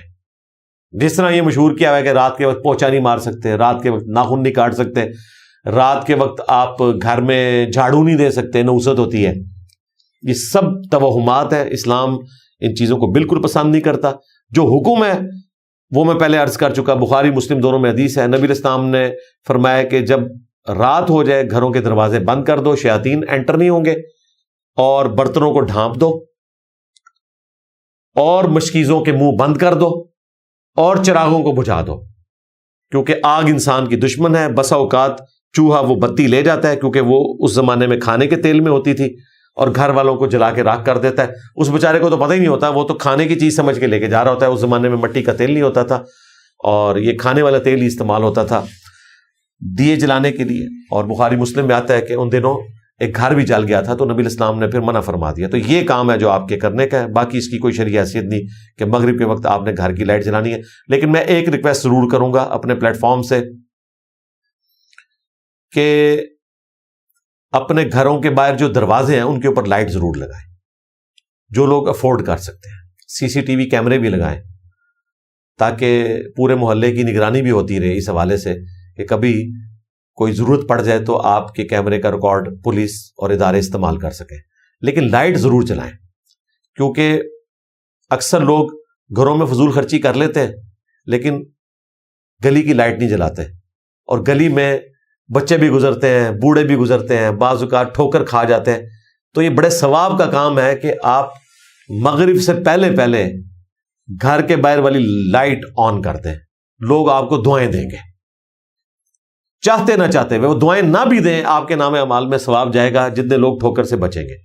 اور میں بڑا وہمیوں کی طرح یہ معاملہ کرتا ہوں. میں نے اپنی جو چھوٹی بچی ہے اس کی بھی ڈیوٹی لگائی ہوئی ہے, اس کی ماں کی بھی ڈیوٹی لگائی ہوئی ہے کہ آپ لوگوں نے جیسے ہی مغرب کا وقت قریب آنا ہے تو بچے میں سے کسی کو بھیج کے یا خود جا سکتے خود جا کے لائٹ ضرور آن کرنی ہے تاکہ گلی میں کوئی ٹھوکر نہ کھائے. تو اس اعتبار سے اگر آپ مجھ سے پوچھیں تو میں بالکل کہوں گا کہ مغرب سے پہلے گھر کی آپ اندر کی لائٹ آن کرتے ہیں نہیں کرتے, باہر کی لائٹ آپ نے ضرور آن کرنی ہے, کیونکہ باہر گزر گاہ ہے, تاکہ لوگ ایک دوسرے کے ساتھ ٹھوکر کھا کے جو ہے وہ لڑائی جھگڑے میں مبتلا نہ ہو اور کہیں اپنی کوئی ہڈی پسلی نہ توڑوا بیٹھے. عقیقے کا گوشت خود کھا سکتے ہیں, بالکل خود کھائیں, سنت ہے. نبی علیہ السلام نے اعلان نبوت کے بعد سنن کبریٰ البیہقی میں آتا ہے کہ اپنا عقیقہ بھی خود کیا اور صحابہ کرام کو بلایا اور خود بھی کھایا, ان کو بھی کھلایا. اور اس سے ڈاکٹر طاہر القادری صاحب نے میلاد مصطفیٰ صلی اللہ علیہ وآلہ وسلم کا لنگر ثابت کیا تھا, حالانکہ وہ آپ علیہ السلام نے عقیقہ کروایا تھا. اور یہ حدیث بالکل صحیح سند سے ہے, صحیح بخاری کی سند کے اوپر یہ روایت موجود ہے. ویسے عقیقہ بچے کا آپ نے 7ویں دن کرنا ہے. یہ اس صورت میں ہے کہ اگر نہ ہوا ہو, اگر آپ نے کرنا ہے تو 7ویں دن. ابو داؤد میں حدیث موجود ہے جامع ترمذی میں کہ 7ویں دن آپ نے عقیقہ کرنا ہے اور بچے کا نام ڈکلیئر کرنا ہے, اس کے سر کے بال منڈوانے ہیں. اور یہ 7واں دن کیلکولیٹ کیسے کرنا ہے کہ اگر بچہ بدھ والے دن پیدا ہوا ہے تو 7واں دن ہوگا منگل کا، کیونکہ اردو میں محاورہ بولا جاتا ہے جمعہ جمعہ 8 دن، اس کا مطلب ہے کہ جمعے کو پیدا ہوا ہے تو پھر 7واں دن جمعرات ہوگا، لیکن شرط یہ ہے کہ مغرب سے پہلے پیدا ہوا۔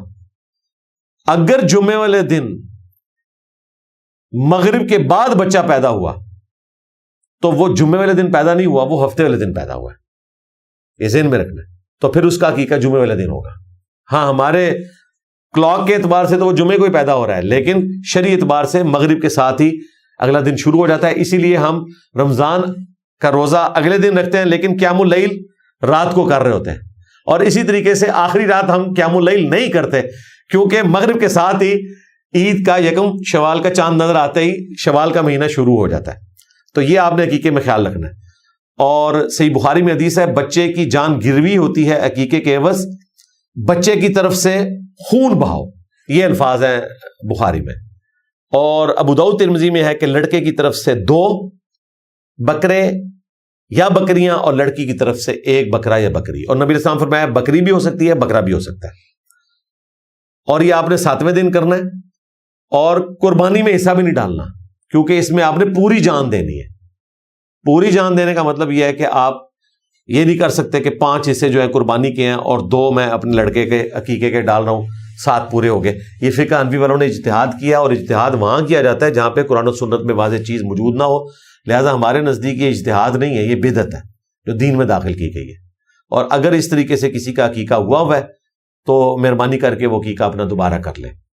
عقیقہ فرض نہیں ہے، لیکن جو افورڈ کر سکتے ہیں ان کے لیے لازمی چیز ہے، بچوں سے بیماریاں دور کرنے کے لیے، اور ایک آبلیگیٹری چیز ہے۔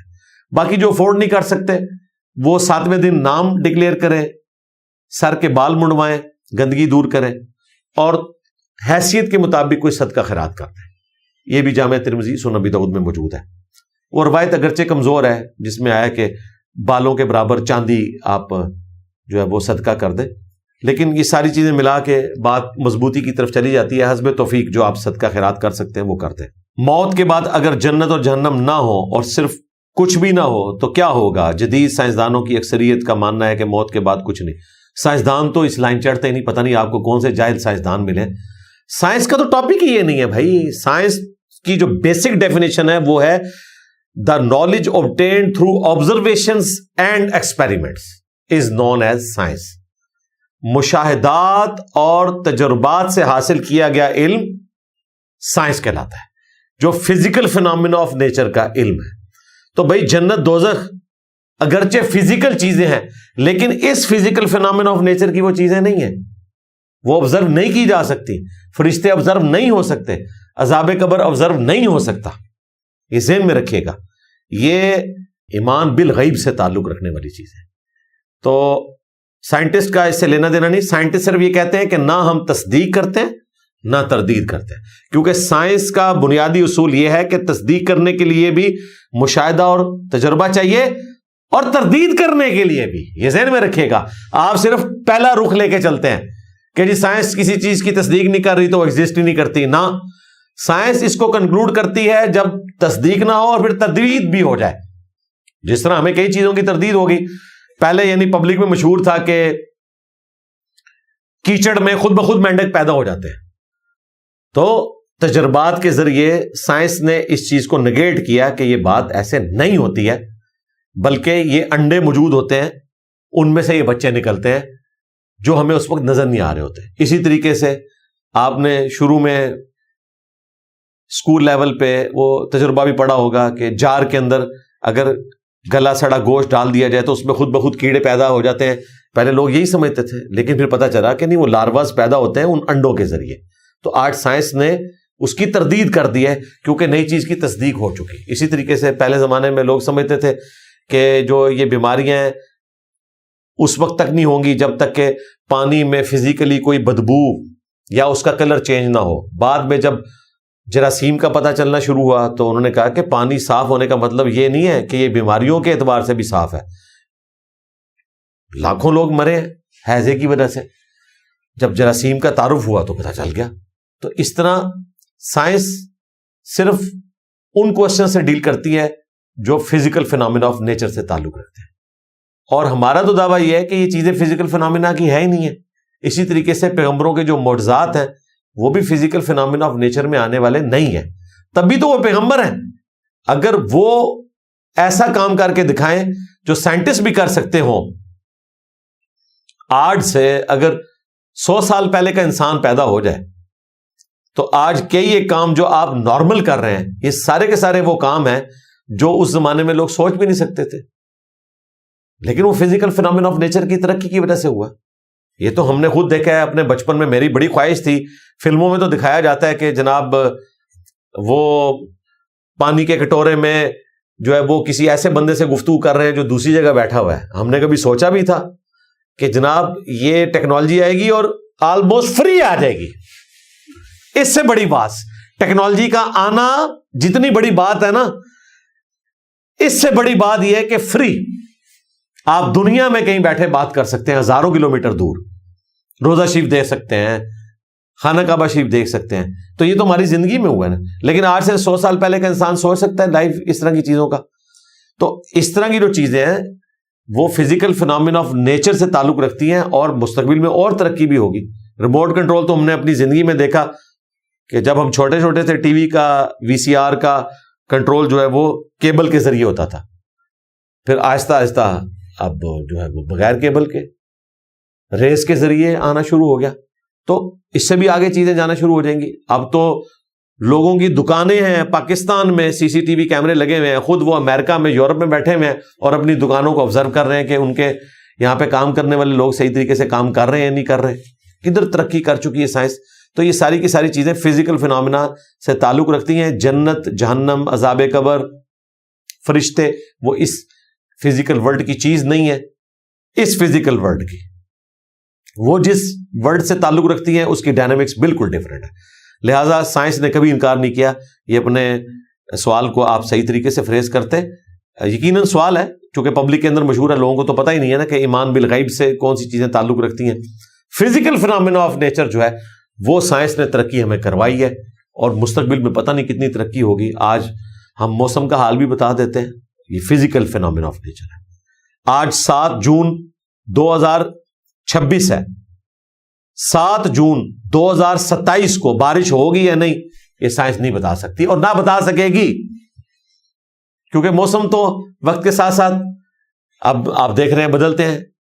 لیکن آج سے 3 دن بعد 10 جون 2026 کو بارش ہوگی یا نہیں ہوگی یہ سائنس بتا سکتی ہے، اس لیے کہ وہ کیلکولیشن کر لیتے ہیں فلاں جگہ سے ہوائیں چل پڑی اس رفتار سے، اور اتنے گھنٹوں میں یا اتنے دنوں میں فلاں جگہ تک پہنچیں گی۔ جس طرح ہم کہتے ہیں جی جیلم سے ہائیس آلموسٹ 2 گھنٹے میں پنڈی پہنچ جاتی ہے، اور میں یہاں ہائیس کے ڈرائیور کو کوئی چیز دوں اور کلاک ٹائم نوٹ کر لوں اس کے چلتے وقت، تو میں کہوں جی اتنے بڑے وہاں پہنچ جائے گی، تو آپ یہ کہیں گے مجھے علم غیب ہے۔ یہ علم غیب نہیں ہے بھائی، یہ فزیکل نالج ہے۔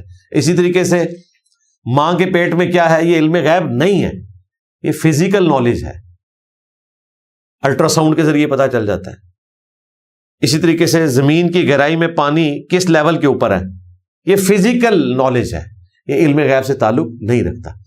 لہذا جو قرآن میں ہے نا کہ کوئی نہیں جانتا کہ ماں کے پیٹ میں کیا ہے، اس سے مراد قطعاً لڑکا لڑکی یہ نہیں ہے، اس سے مراد ہے کہ وہ بدبخت ہے یا خوش بخت ہے، کیونکہ قرآن میں آیا هو الذی خلقکم فمنکم کافر ومنکم مؤمن، وہی اللہ ہے جو تمہیں پیدا کرتا ہے، تم میں کوئی کافر ہو جاتا ہے کوئی مومن ہو جاتا ہے۔ حالانکہ پیدا کرنے والا ایک ہے لیکن اس کے ماننے والے 2 ہو جاتے ہیں۔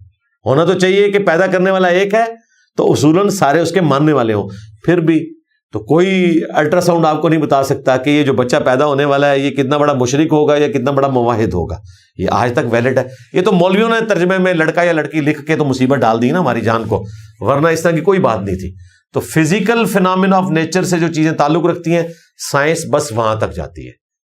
جہاں فزیکل فینامنا آف نیچر ختم ہوتا ہے وہاں سائنس کا کوئی لینا دینا نہیں۔ البتہ سائنس کی مجبوری ہے، وہ تو ہمیں کہے گی کہ جی آپ یہ دعویٰ کرتے ہیں کہ عیسیٰ ابن مریم مردوں کو زندہ کرتے تھے، تو وہ کہتے ہیں ہمارے ایکسپیرینس میں نہیں ہے اور یہ امپاسبل ہے۔ بالکل ٹھیک کہتے ہیں وہ، اور ان کو یہی کہنا چاہیے، تبھی تو عیسیٰ ابن مریم پیغمبر بنیں گے اللہ کے۔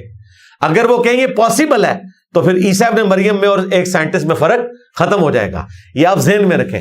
لہٰذا یہ جو ہمارے بعض موٹیویشنل سپیکرز اپنے بھولپن میں واقعہ معراج کو ثابت کرنے کے لیے آئنسٹائن کی تھیوری آف ریلیٹیوٹی سے سہارا لیتے ہیں. یہ اتنا بڑا ظلم کر رہے ہیں سائنس کے اوپر بھی اور مذہب کے اوپر بھی. اور بھائی اگر یہ چیز فزیکل فینومینا آف نیچر میں آتی ہو تو پھر یہ نبی اسلام کا معجزہ ہی نہیں رہے گا. نبی اسلام کا معجزہ یہی ہے کہ آپ علیہ السلام نے فزیکل فینومینا آف نیچر کو توڑا اور 7 آسمان کراس کر کے سدرۃ المنتہا تک پہنچ گئے بغیر کسی خلائی لباس کے, بغیر کسی خلائی شٹل کے. اور جہاں تک تھیوری آف ریلیٹیوٹی کا تعلق ہے اس کا تو معاملہ ہی بالکل ڈفرینٹ ہے, اس کا اس معاملے سے کوئی لینا دینا ہی نہیں ہے. لہٰذا یہ جو آپ اسلام کے ساتھ ظلم کرتے ہیں اور اپنی طرف سے نیکی کرنے کی کوشش کر رہے ہوتے ہیں اسلام اور سائنس کو مکس کر کے, یہ بالکل غلط کرتے ہیں. سائنس کی ڈومین بالکل الگ ہے. سائنس سے متعلقہ چیزیں ہم سائنس سے ہی پوچھیں گے, اور ہمیں اسلام نے بھی یہی کہا ہے فَاسْأَلُوا أَهْلَ الذِّكْرِ إِن كُنتُمْ لَا تَعْلَمُونَ. ہاں آپ نے پاکی پلیدی کے مسائل پوچھنے ہیں, نکاح طلاق کے مسائل پوچھنے ہیں, وہ سائنٹسٹ نہیں آپ کو بتائے گا. وہ آپ کو ایسا بندہ بتائے گا جس کے پاس دین کا علم ہے, خواہ وہ سائنٹسٹ ہے, خواہ وہ وکیل ہے, خواہ وہ عالم دین ہے, خواہ وہ جج ہے, خواہ وہ ڈاکٹر ہے, خواہ وہ انجینئر ہے, خواہ وہ مفتی ہے. کیونکہ علم دین ہر بندے کی ضرورت ہے, سائنس ہر بندے کی ضرورت نہیں ہے. اس لیے علم دین کے لیے ڈگری کی مثال دینا یہ بالکل غلط ہے. جس طرح سائنسدان بننا ہر مسلمان مرد و عورت پہ فرض نہیں ہے نا, تو پھر سائنس کے مسائل بھی اس سے نہیں پوچھے جائیں گے, سائنسدان سے پوچھے جائیں گے. لیکن علم دین حاصل کرنا ہر مسلمان مرد و عورت پہ فرض ہے, لہذا اس کو پتہ بھی ہونا چاہیے 24 گھنٹے کی زندگی گزارنے کا علم, اور اس نے سکھانا بھی آگے. افسران کے دباؤ کی وجہ سے محکمے میں ناجائز بھرتی کرنی پڑے تو کیا ہم گناہ گار ہوں گے؟ دیکھیں, اگر آپ کی نوکری جانے کا خطرہ ہے تو ایز اے لاسٹ ریزارٹ آپ کسی حد تک کمپرومائز کر سکتے ہیں. لیکن یہ میں فتویٰ دے رہا ہوں, تقویٰ نہیں. تقویٰ یہی ہے کہ آپ کو قانون کو ہی اوبے کرنا چاہیے. تو اللہ کرے کہ آپ اس آزمائش میں نہ ہی پڑھیں, لیکن جو لوگ پڑھ جاتے ہیں تو اس میں ظاہر ہے وبال ان بڑے آفیسرز کے اوپر ہوگا کہ جو اس طرح کا حکم دیتے ہیں اور آپ کے لیے اوبے کرنا ضروری ہو جاتا ہے. کیونکہ اگر آپ بغاوت کرتے ہیں تو آپ کے لیے اور مصیبت کھڑی کر دیں گے یا آپ کو کھڈے لائن لگا دیں گے. ہاں, کھڈے لائن لگنے والا اگر معاملہ ہو تو آپ کھڈے لائن ہی لگ جائیں. ہاں, جہاں آپ کی نوکری جانے کا معاملہ ہو وہاں کوئی گنجائش نکل سکتی ہے. مجھے کچھ عرصہ پہلے یہاں ایک جج صاحب نے اکیڈمی کے نمبر پہ فون کیا تو وہ کہہ رہے تھے مجھے آلموسٹ کوئی 18-20 سال ہو چکے ہیں اور میری کوئی 25-30 کے قریب جو ہے وہ ٹرانسفرز ہو چکی ہیں, صرف اسی وجہ سے کہ میں کوشش کرتا ہوں کہ اپنی نوکری کو حلال کروں. اور اگر جہاں ہم کمپرومائز کرنا شروع کر دیں گے تو پھر ٹھیک ہے, اپنی مرضی کی زندگی گزار سکتے ہیں, لیکن زندگی تو گزر ہی جانی ہے. تو یہ تکلیفیں انسان کے ساتھ اٹیچ ہیں, یہ آپ نے خود فیصلہ کرنا ہے. یہ تو بڑا چھوٹا سوال ہے. بسا اوقات کسی مظلوم کی جان لینے کا معاملہ ہو جاتا ہے اور واقعتاً وہ مظلوم ہے اور دلائل اور شواہد کی روشنی میں مظلوم ہے, پھر تو میں سمجھتا ہوں کہ انسان کو اس طرح کی ایکٹیویٹی پرفارم نہیں کرنی چاہیے کہ آپ کسی کی جان لے لیں. لیکن اس کا فیصلہ دلائل کے ذریعے آپ کو پتا ہونا چاہیے, لوگوں کے کہنے پہ نہیں. اور ظاہر دلائل جوڈیشری کا کام ہے کہ وہ چیزوں کو اسٹیبلش کرے. ایک بندہ کہتا ہے نہیں مجھے نہیں لگتا کہ یہ بندہ مجرم ہے, آپ کا کہنا نہ کہنا کوئی اہمیت نہیں رکھتا. جس کی اسپیشلٹی ہے, جو شواہد کی بنیاد پہ فیصلہ کرتا ہے, وہ ایک الگ بات. پھر آپ سوچ رہے ہوں گے یہ کون سا نحق ہو سکتا ہے. نحق اس طرح ہو سکتا ہے کہ آپ کسی مجرم کو ڈھونڈنے کے لیے گئے اور آپ کے پاس پورا اس کا ڈیٹا موجود تھا, اس کی شکل و صورت آپ کو پتا تھی, اور آپ نے جب بندہ سامنے دیکھا قریب قریب اس کی شکل کا تھا, لیکن جب آپ نے غور کیا تو آپ کو پتا چلا یہ تو بندہ ہی وہ نہیں ہے. پھر اب اس کے باوجود اگر کوئی کہے کہ جی اب آپ نے ایک ڈیوٹی پوری کرنے کی خاطر کوئی اس طرح کی ایکٹیویٹی پرفارم کرنی ہے, اس پہ پھر معذرت کر کے سائڈ پہ ہو جائیں, یہ قتل ناحق لکھا جائے گا, بالکل کلیئر کٹ. چونکہ کئی ریاستی اداروں کے لوگ بھی یہاں فون کر کے مجھ سے پوچھ رہے ہوتے ہیں کہ جی اس طرح کا, تو میں ان کو یہی بتاتا ہوں کہ یہ آپ نے قانون خود ہاتھ میں نہیں لینا کہ آپ کہ جی مجھے لگتا ہے, مجھے لگنا چھوڑ دیں. جہاں آپ کے پاس کنفرم ہے کہ آپ کو انہوں نے بتایا کہ یہ ہے, یہ اس کا ڈی این اے, یہ شناختی کارڈ ہے, اور وہ چیزیں نہیں میچ کر رہی اور آپ نے کہا کہ نہیں اب ٹھیک ہے، جس طرح ہمارے ڈاکٹرز کرتے ہیں. کسی لیڈی ڈاکٹر نے، گائناکالوجسٹ نے میٹنگ میں جانا ہے اور اس نے کہا کہ یار اس عورت کے ساتھ تو مجھے تھوڑی محنت کرنی پڑے گی نارمل ڈلیوری کے لیے، تو ٹھیک ہے میری تو میٹنگ ہے، میں اتنی تکلیف کیوں اٹھاؤں. کٹ مارا، پیسے بھی بنائے اور اس بندے کو ایک مصیبت میں ڈال دیا، اس کے پورے خاندان کو لائف ٹائم کے لیے. ظاہر ہے آپ نے جسم کے 2 ٹکڑے کیے ہیں. نارمل ڈلیوری والی عورتیں تو تھوڑی دیر بعد ریکور کر جاتی ہیں، یہ تو کئی ہفتوں تک ریکور نہیں کرتی ہیں اور پھر لائف ٹائم ان کے ساتھ ایک کمزوری اٹیچ ہو جاتی ہے. تو اس قسم کا کوئی معاملہ نہیں ہونا چاہیے، یہ ہر شخص نے خود اجتہاد کرنا ہے. جنت میں کیا تمام خاندان کے افراد ایک دوسرے کے ساتھ رہیں گے؟ اگر رہنا چاہیں گے، کیونکہ قرآن پاک میں اللہ تعالیٰ نے فرمایا کہ اللہ تعالیٰ اہل ایمان کے ماں باپ، بیوی بچوں میں سے جو لوگ ہیں ان کو ان کے ساتھ جمع کر دے گا ان کے پروٹوکول کی وجہ سے. یعنی اگر کسی کا بیٹا اعلیٰ درجے کی جنت میں ہے، اس کا باپ لوسٹ جنت میں ہے، جہنم میں نہ ہو جنت میں لیکن نچلے درجے میں، تو اللہ تعالیٰ اس کے بیٹے کے پروٹوکول کی وجہ سے اسے اس کے درجے میں لے آئے گا. یہ تو ہوگا. باقی اس کی ڈائنامکس کیا ہیں یہ وہاں پہ جا کے ہی پتہ لگیں گی، کیونکہ اگر اس کو آپ فزیکل ورلڈ کے پوائنٹ آف ویو سے دیکھیں تو ہر کوئی اگر اپنے ماں باپ کے ساتھ رہنا شروع کر دے تو یہ تو پھر ایک انوملی کریٹ ہو جائے گی. ٹھیک ہے نا؟ تو یہ وہاں پہ پتہ چلے گا کہ وہ ماں باپ کی کوئی ڈمیز ہوں گی یا ایکچوئل ہوں گے یا کیا ہوگا، کس طریقے سے، یہ وہاں جا کے اندازہ ہوگا. کیا جسم سے بال اتارنا جائز ہے جیسے کہ باڈی بلڈرز اتارتے ہیں؟ باڈی بلڈرز جو اتارتے ہیں نا جی، اپنے ساتھ ظلم ہی کر رہے ہوتے ہیں وقتی طور پہ، بعد میں تو ظاہر ہے پوری زندگی انہوں نے یہ کام تو کرنا نہیں ہوتا. اس پہ ہمارے استاد شیخ زبیر صاحب نے ایک مضمون لکھا تھا، انہوں نے کہا کہ اس کی حرمت تو کوئی ثابت نہیں ہے. یہ حقیقت بات ہے کہ کہیں پہ حرمت نہیں آئی ہے، یعنی نبی الاسلام نے اس حوالے سے کوئی منع نہیں فرمایا. جہاں پہ ذکر ہے اتارنے کا ہی ذکر ہے، جو غیر ضروری بال اتارنے کا ذکر ہے. بخاری مسلم دونوں میں حدیث ہے 5 چیزیں فطرت میں داخل ہیں: ختنہ کروانا، ناخن کاٹنا، مونچھیں پست کرنا، زیر ناف بال صاف کرنا اور بغلوں کے بال صاف کرنا. یہ نیچر کا حصہ ہے. تو یہ تو وہ ہے کام جو کرنے کا حکم ہے. اس کے علاوہ جو چیزیں اب ظاہر ہے داڑھی آپ نہیں مڑائیں گے، بخاری مسلم میں حدیث ہے نبی الاسلام نے حکم دیا کہ داڑیاں بڑھاؤ. قرآن میں بھی آیا وَلَآمُرَنَّهُمْ فَلَيُغَيِّرُنَّ خَلْقَ اللَّهِ، سورۃ النساء کی آیت نمبر 119، کہ شیطان نے کہا تھا کہ میں تیری مخلوق کو ابھاروں گا کہ وہ تیری بنائی ہوئی تخلیق کو بدلیں گے. مرد کو اللہ نے داڑھی دی ہے، یہ اس کی تخلیق کا حصہ ہے. اس تخلیق کو آپ نہیں بدل سکتے. ہاں جہاں تخلیق بدلنے کا حکم ہے وہ کون سا ہے؟ ختنہ، ناخن. وہاں تخلیق بدلنا فطرت ہے. مسلم شریف میں تو ہے 10 چیزیں فطرت سے، ان میں داڑھی بھی شامل ہے، کلی کرنا، ناک میں پانی چڑھانا، استنجا کرنا، یہ ساری چیزیں، مسواک بھی شامل ہے، یہ فطرت میں داخل ہے. یعنی صفائی جو صحیح مسلم میں آیا کہ نصف ایمان ہے، یہ اس کی وجہ سے یہ ساری چیزیں فطرت میں داخل ہیں. اور صحیح مسلم میں حدیث ہے کہ 40 دن کی مدت نبی الاسلام نے مقرر فرمائی ہے زیر ناف بالوں کے لیے، ناخنوں کے لیے. یعنی یہ زیادہ سے زیادہ مدت ہے. ویسے تو ہر ویک اس کو صاف کر لیا جائے وہ بہتر ہے، لیکن زیادہ سے زیادہ 40 دن کے اندر کر لیا جائے. 40 سے کوئی لیٹ ہوتا ہے تو کافر نہیں ہو جائے گا، ایک حرام کام اس سے سرزد ہوا، بس زیادہ سے زیادہ یہ ہوگا. تو اس سے بچنے کی کوشش کرنی چاہیے. باقی جسم کے جو بال اکھاڑے جاتے ہیں تو میڈیکلی میں سمجھتا ہوں کہ ان چیزوں کو اوائڈ کرنا چاہیے. ظاہر ہے کہ ان بالوں کی بڑی اہمیت ہے. اب تو سائنس بتا رہی ہے نا کہ ان بالوں کی کیا اہمیت ہے جو انسان کے جسم پہ اگائے گئے ہیں. ان کے ساتھ کئی چیزیں انسان کی ایڈریس ہوتی ہیں. کئی لوگ ایسے ہیں جن کو چہرے پر دانے نکلتے تھے، داڑھی رکھی ہے، دانے نکلنا بند ہو گئے، چہرہ صاف ہو گیا بالکل. کئی لوگوں کے ساتھ ایسا ایکسپیرینس ہوا. ان بالوں کے ساتھ حکمت جوڑی ہوئی ہے. تو بہتر تو یہ ہے کہ اس قسم کی حرکت نہ کی جائے، لیکن حرمت کا ہم کوئی فتویٰ نہیں لگاتے.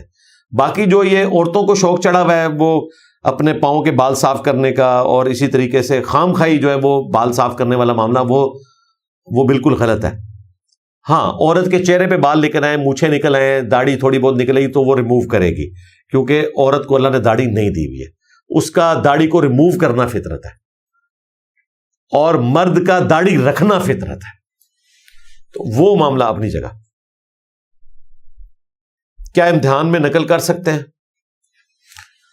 اب کتنا سادگی سے پوچھا گیا سوال ہے میرے بھائی. بالکل ایسے امتحان میں آپ نقل کر سکتے ہیں جس امتحان میں اوپن بک آپ کا ٹیسٹ ہوتا ہے, اور زیادہ تر بڑے اداروں میں اس طرح ہوتا ہے کیونکہ انہوں نے ان سین پیپر دیا ہوتا ہے, تو آپ کو بکس کھولنے کی بھی اجازت ہوتی ہے. کر لو جتنی آپ نے پرواز کرنی ہے. بعض اوقات تو فارمولے بھی لکھ کے دے دیتے ہیں کہ ہاں جی کرو, اصل میں تو ہوتا ہے اپلیکیشن آپ کیا کر رہے ہیں. تو اس طرح کا امتحان تو آپ کر سکتے ہیں. یہ نقل لگانے والا معاملہ تو ظاہر ہے گناہ کی کیٹیگری میں فال کرے گا. اس پہ وہی حدیث میں سناؤں گا صحیح مسلم کی, گناہ وہ جو تیرے دل میں کھٹکے اور تو اس بات سے ڈرے کہ لوگوں کو پتہ نہ چل جائے.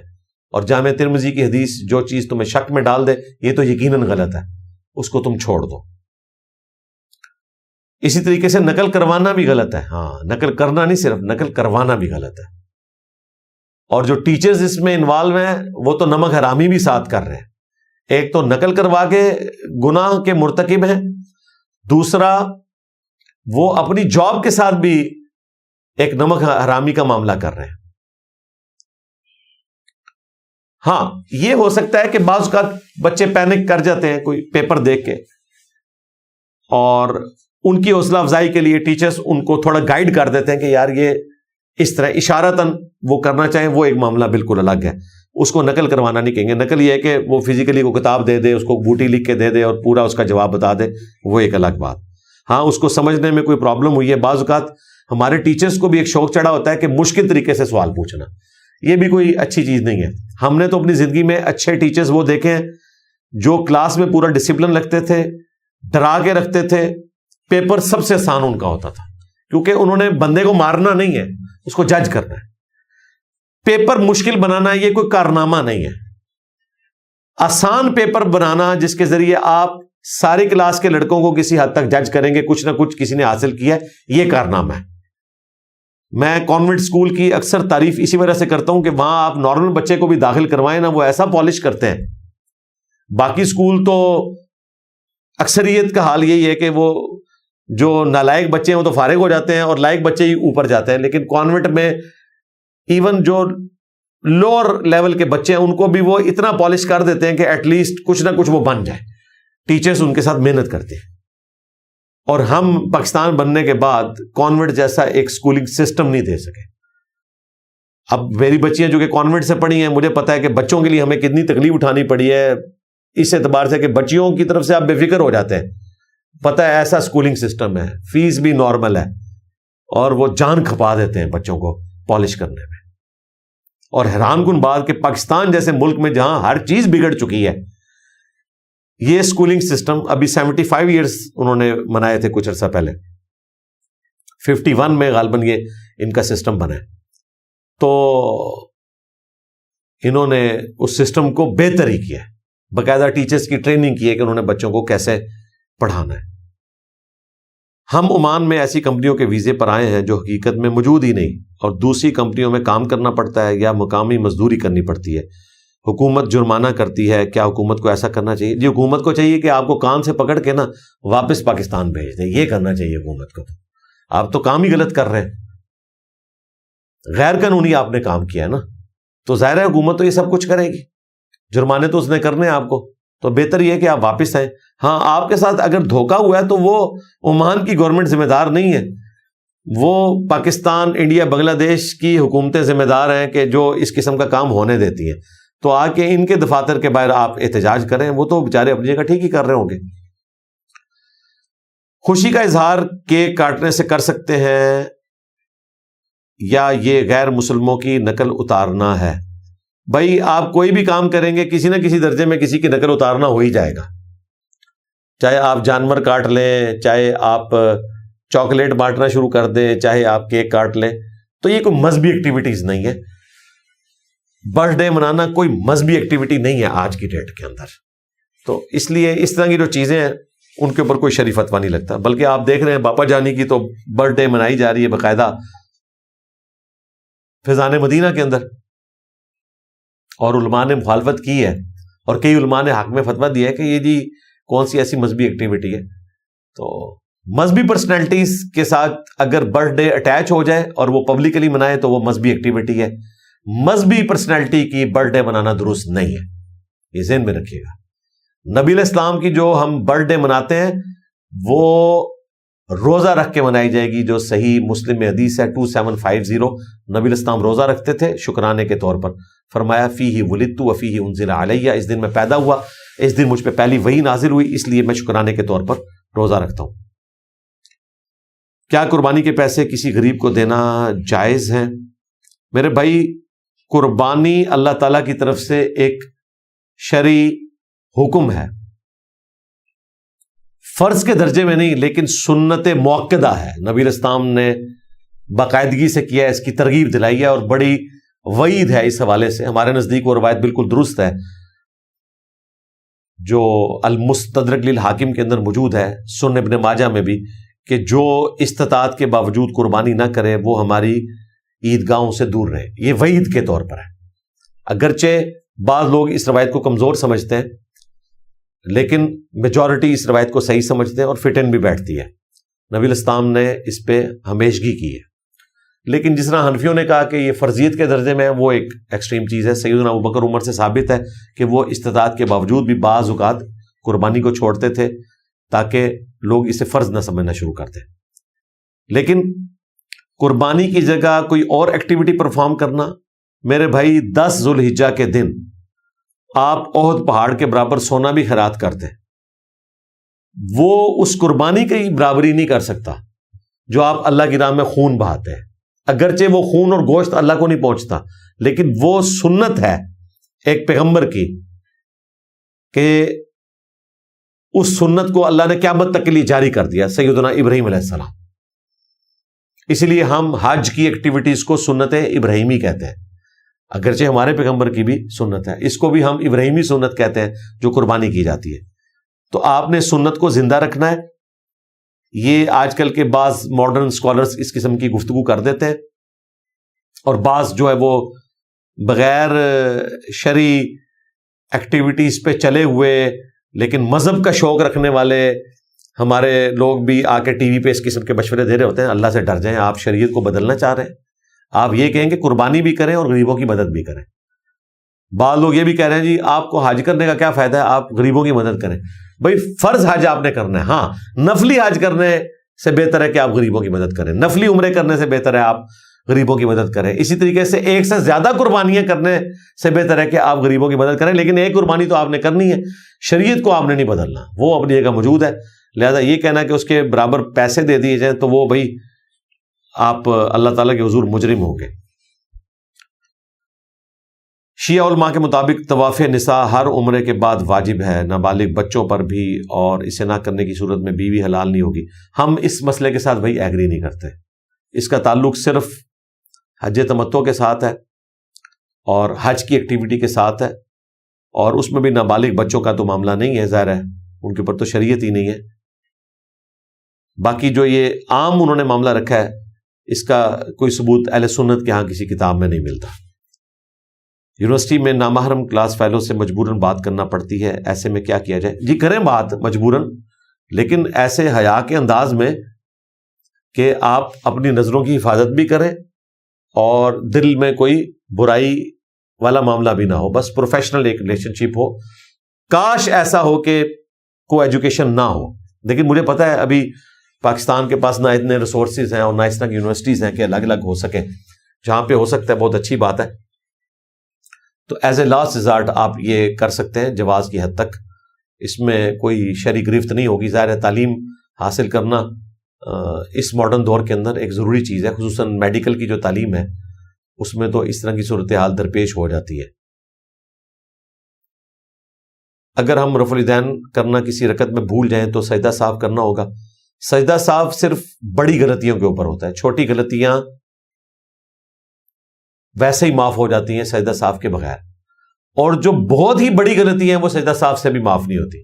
مثلا کوئی شخص رکعت کم پڑھ لے یا رکوع چھوڑ دے یا ایک رکعت میں 2 کی بجائے 1 سجدہ کر لے, تو اس کو پھر نماز ہی دوبارہ پڑھنی ہوگی یا ایک پوری رکعت دوبارہ پڑھنی ہوگی اس رکعت کے ایکویلنٹ, اور پھر اینڈ پہ سجدہ صاف کرنا ہوگا, پھر نماز ہوگی.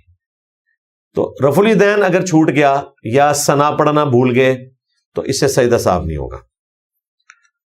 اللہ نے سب آسمانی کتابیں مڈل ایسٹ میں ہی کیوں بھیجی؟ نہیں، اس طرح نہیں ہے میرے بھائی کہ صرف وہیں پر پیغمبر آئے ہیں۔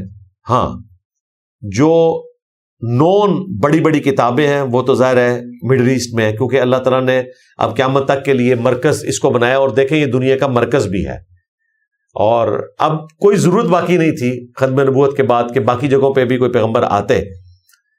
اللہ تعالیٰ نے 5000 سال پہلے ہی ڈیسائیڈ کر لیا حضرت ابراہیم علیہ السلام سے آن ورڈ کہ یہ مرکزی پوائنٹ ہے، یہیں پہ سارے لوگ، چونکہ تجارت کے قافلے بھی گزرتے تھے، اس کو اللہ تعالیٰ نے چن لیا، اور پھر نبی الاسلام کی ختم نبوت کی برکت سے اب تو خیر میڈیا کی برکت سے ہر چیز پہنچ گئی۔ باقی قرآن پاک میں اللہ تعالیٰ نے فرمایا ہے کہ وَإِن مِّن أُمَّةٍ إِلَّا خَلَا فِيهَا نَذِيرٌ، کوئی امت ایسی نہیں گزری کہ جس میں کوئی نہ کوئی ڈر سنانے والا نہ آیا ہو۔ تو پہلے ایسا ہوتا تھا، اور وہ جو انبیاء گزرے ان پہ صحائف بھی نازل ہوتے تھے۔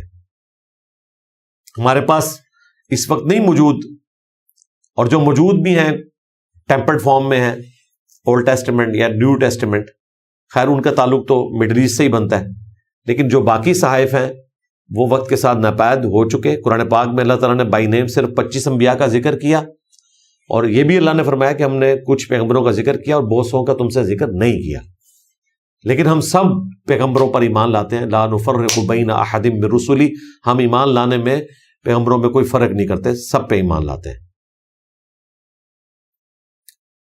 اگر نجومیوں سے پیش گوئی کروانا حرام ہے تو ریاضی پیش گوئی کیسے جائز ہوگی؟ ریاضی کے ذریعے بھی آپ کو مستقبل تو پریڈکٹ نہیں کرتے بھائی، وہ یہ تو نہیں کہتے کہ یہ اس طرح ہی ہو جائے گا، وہ تو فزیکل فینامنا آف نیچر کو بتا رہے ہوتے ہیں میتھمیٹیکل کیلکولیشن کے ذریعے، وہ فزیکل فینامنا ہے۔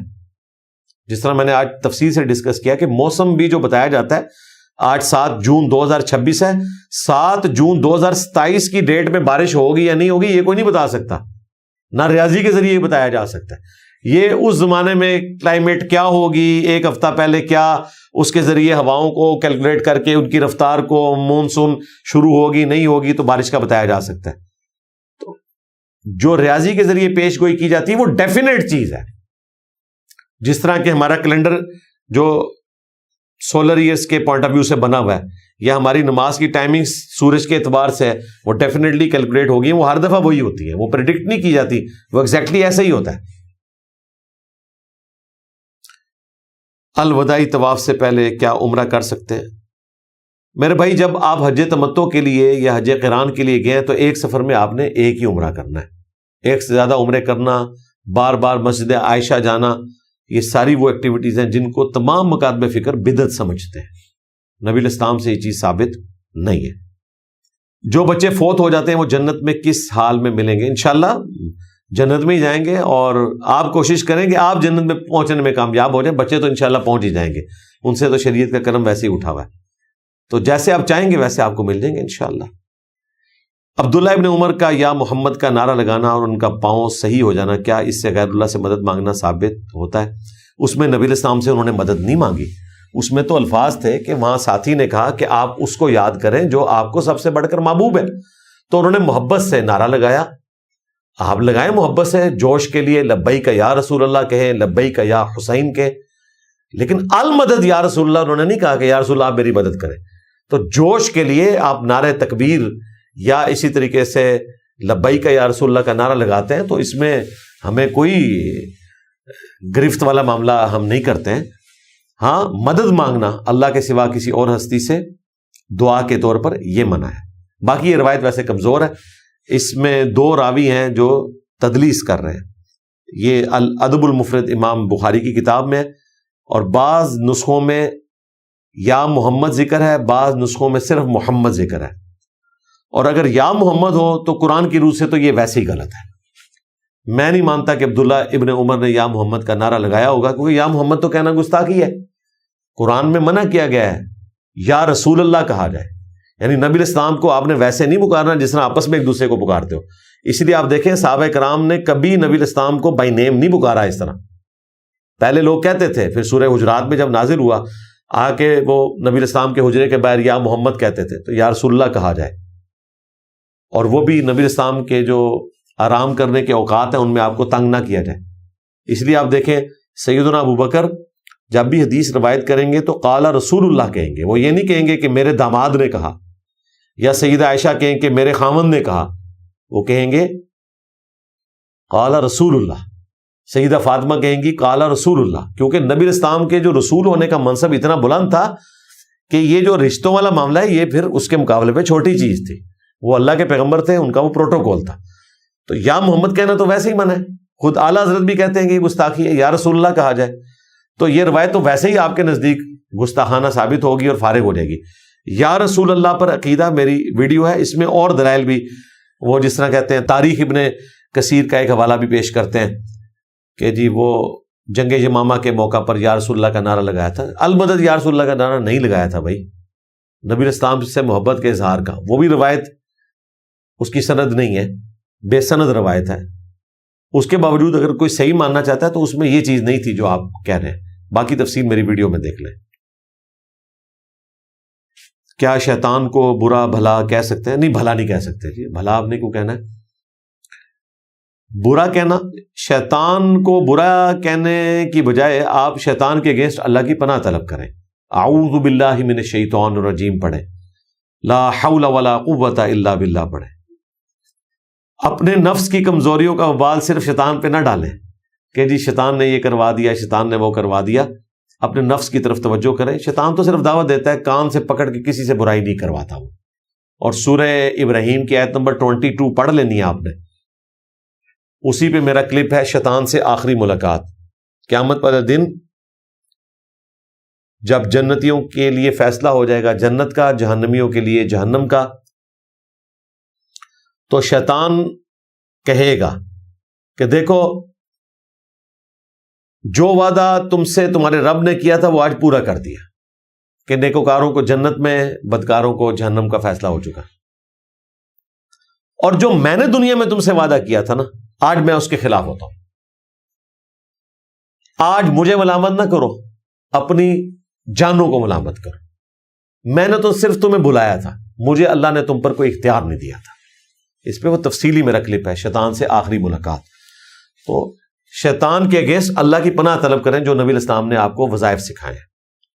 اعوذ باللہ من الشیطان الرجیم آیا بخاری مسلم میں غصہ ٹھنڈا کرنے کے لیے. اور لا حول ولا قوت الا باللہ جنت کے خزانوں میں سے ایک خزانہ، یہ بھی بخاری مسلم میں آیا. یہ 2 وظیفے ہیں، یہ آپ کریں.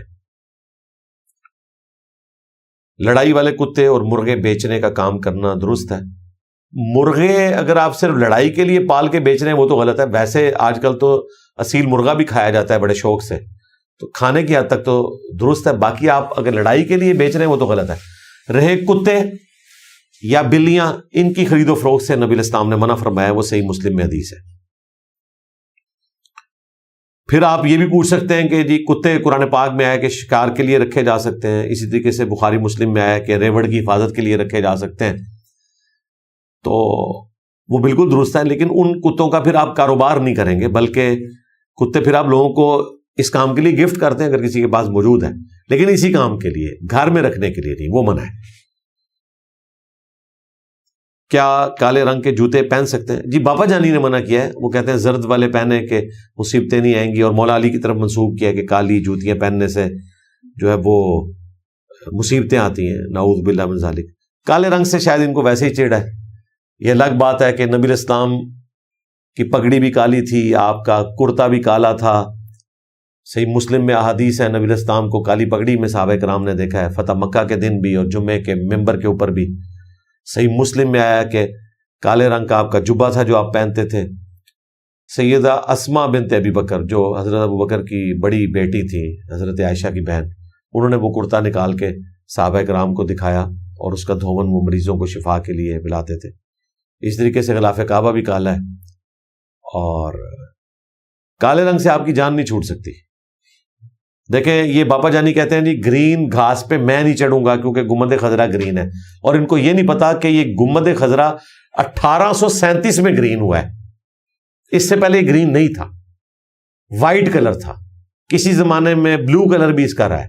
گرین کلر 1837 میں، یعنی ابھی 200 سال نہیں ہوئے اس کو گرین ہوئے ہوئے، اور باپا جانی نے اس کے اوپر پوری شریعت کھڑی کر دی ہے. تو غلاف کعبہ تو کالا ہے، تو پھر آپ کو کوئی ایسی جوتی بھی نہیں پہننی چاہیے جس کا تلوا کالا ہو. اور اس سے بھی مشکل چیز، آپ کو کسی ایسی گاڑی میں بھی سفر نہیں کرنا چاہیے جس کے ٹائر کالے ہوں. تو یہ تو آپ نہیں کر سکتے.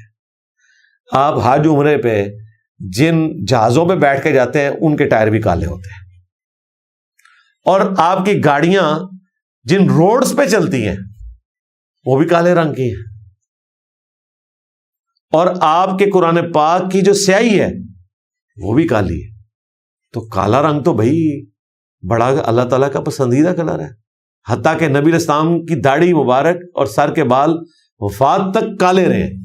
بخاری مسلم میں حدیث ہے 20 سے زیادہ بال سفید نہیں تھے، انس بن مالک کہتے ہیں، کیونکہ خوبصورتی کی علامت ہے.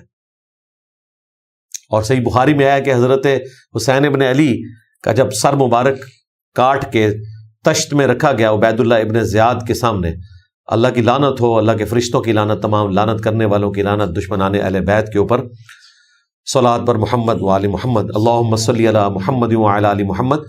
تو ان کی داڑھی اور سر کے بالوں میں وسما کی بوٹی سے کالے رنگ کا خضاب ہوا تھا، وسما کی بوٹی سے. تو کالا رنگ تو بڑا پسندیدہ ہے. کیا میزان عمل اور حوض کوثر اسی زمین پر ہوگا؟ دیکھیں میدان معاشر تو اسی زمین پہ لگے گا، لیکن قرآن پاک میں ہے کہ یہ زمین کسی اور زمین سے بدل دی جائے گی، لہذا یہ آخرت میں ہی پتہ چلے گا. اور ظاہر ہے کہ پھر وہ زمین ہی میدان معاشر بھی بنے گا، اور ہر چیز چٹیل کر دی جائے گی، پہاڑ جو ہیں وہ اڑا دیے جائیں گے، اور یہ سارا میدان بن جائے گا. اللہم حاسبنا حسابا یسیرا، اللہ تعالیٰ ہمارا حساب آسان فرمائے. کیا ہم لا الہ الا اللہ عیسیٰ رسول اللہ، لا الہ الا اللہ موسیٰ رسول اللہ پڑھ سکتے ہیں؟ پاکستان میں تو بھائی اس طرح کا کوئی کلمہ پڑھنے کا آپ رسک نہ لیں، آپ کے اوپر کہیں یہودی یا کرسچن ہونے کا فتویٰ نہ لگ جائے. ویسے ان پرنسپل تو بات درست ہے، ہم کہہ رہے ہیں عیسیٰ رسول اللہ ہیں، قرآن میں ہے، اور موسیٰ علیہ السلام بھی رسول اللہ ہیں، اور لا الہ الا اللہ بھی کلمہ ہے، محمد رسول اللہ بھی ہے، ابراہیم رسول اللہ بھی ہے. ویسے ہم وہ کہہ دیتے ہیں ابراہیم خلیل اللہ، عیسیٰ روح اللہ، موسیٰ کلیم اللہ، یہ ان کی صفات ہیں. اس اعتبار سے محمد حبیب اللہ ہے، تو رسول اللہ بھی ہیں، حبیب اللہ بھی ہیں صلی اللہ علیہ وآلہ وسلم. تو مجھے نہیں سمجھ رہی کہ یہ اس میں سے نکالنا کیا چاہتے ہیں. یہ ہمارا عقیدہ ہے، ہم تو پیغمبروں میں فرق نہیں کرتے. لا نفرق بین احد من رسلی، ہم رسولوں میں ایمان لانے میں فرق نہیں کرتے، مرتبے میں فرق کرتے ہیں. وہ قرآن میں ہے تلک الرسل فضلنا بعضهم علی بعض، اللہ نے بعض رسولوں کو بعض پہ فضیلت دی ہے. اسے کہا جاتا ہے تفضیل بین الرسل، ایک رسول کو دوسرے رسول پہ فضیلت دینا. لیکن تفریق بین الرسل وہ حرام ہے کہ میں اس رسول پہ ایمان لاؤں گا، اس پہ نہیں لاؤں گا، یہ تو کفر ہے. سورۃ النساء کی آیت نمبر 150، 51 اور 152 میں یہی ٹاپک ڈسکس ہوا ہے کہ جو لوگ اللہ رسول میں فرق کر دیں وہ بھی کافر ہیں، اور جو کہیں کہ ہم بعض رسولوں کو مانیں گے بعض کو نہیں مانیں گے وہ بھی کافر ہیں. دیکھ لیں جیوز عیسیٰ ابن مریم کا انکار کر کے کافر ہوئے ہیں، اور کرسچنز محمد رسول اللہ کا انکار کر کے کافر ہوئے ہیں.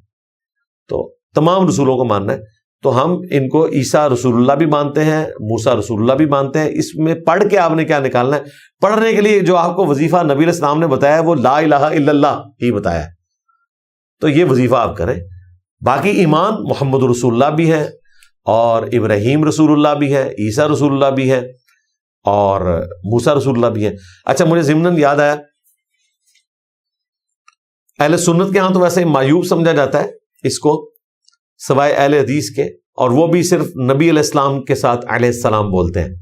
ویسے عموماً جب ہم بولتے ہیں عیسیٰ علیہ السلام، موسیٰ علیہ السلام اور نبی صلی اللہ علیہ وآلہ وسلم بولتے ہیں. ہم محمد علیہ السلام آپ نے کبھی نہیں سنا ہوگا، حالانکہ میں نے کئی ایک ویڈیوز میں بولا ہے.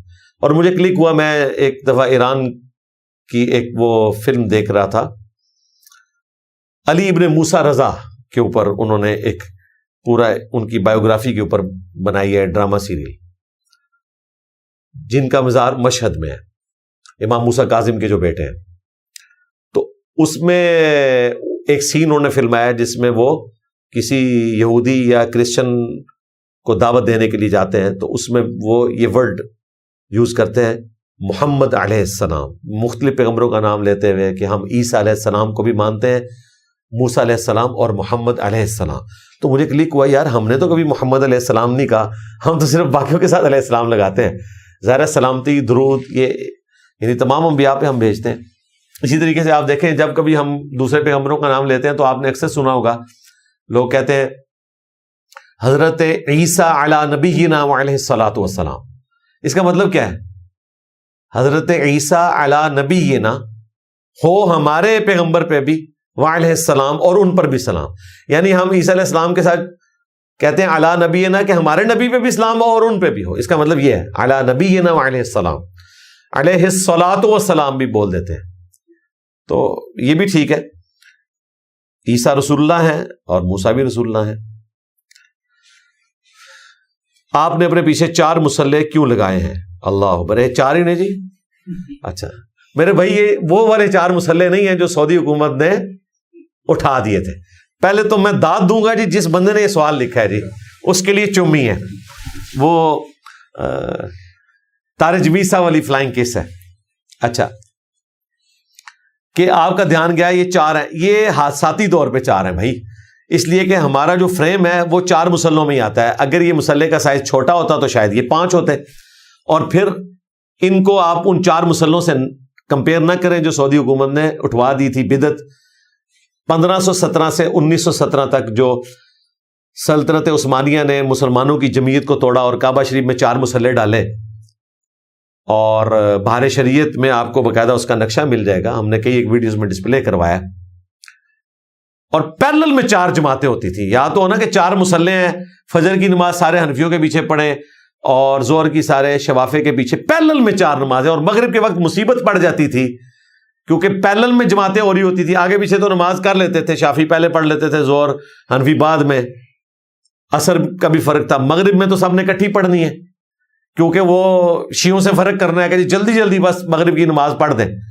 تو اب پتہ ہی نہیں چلتا تھا کہ اس امام نے اللہ اکبر کہا یا اس امام نے، تو ایک تماشا لگا ہوتا تھا. اللہ نے یہ تماشا ختم کیا. اب تو یہ قیامت تک کے لیے ختم ہے کیونکہ اب حنفیوں میں ہی 2 فرقے ایسے بن چکے ہیں کہ دونوں ایک دوسرے کو مسلمان ماننے کے لیے تیار نہیں ہیں، حنفی بریلوی اور حنفی دیوبندی.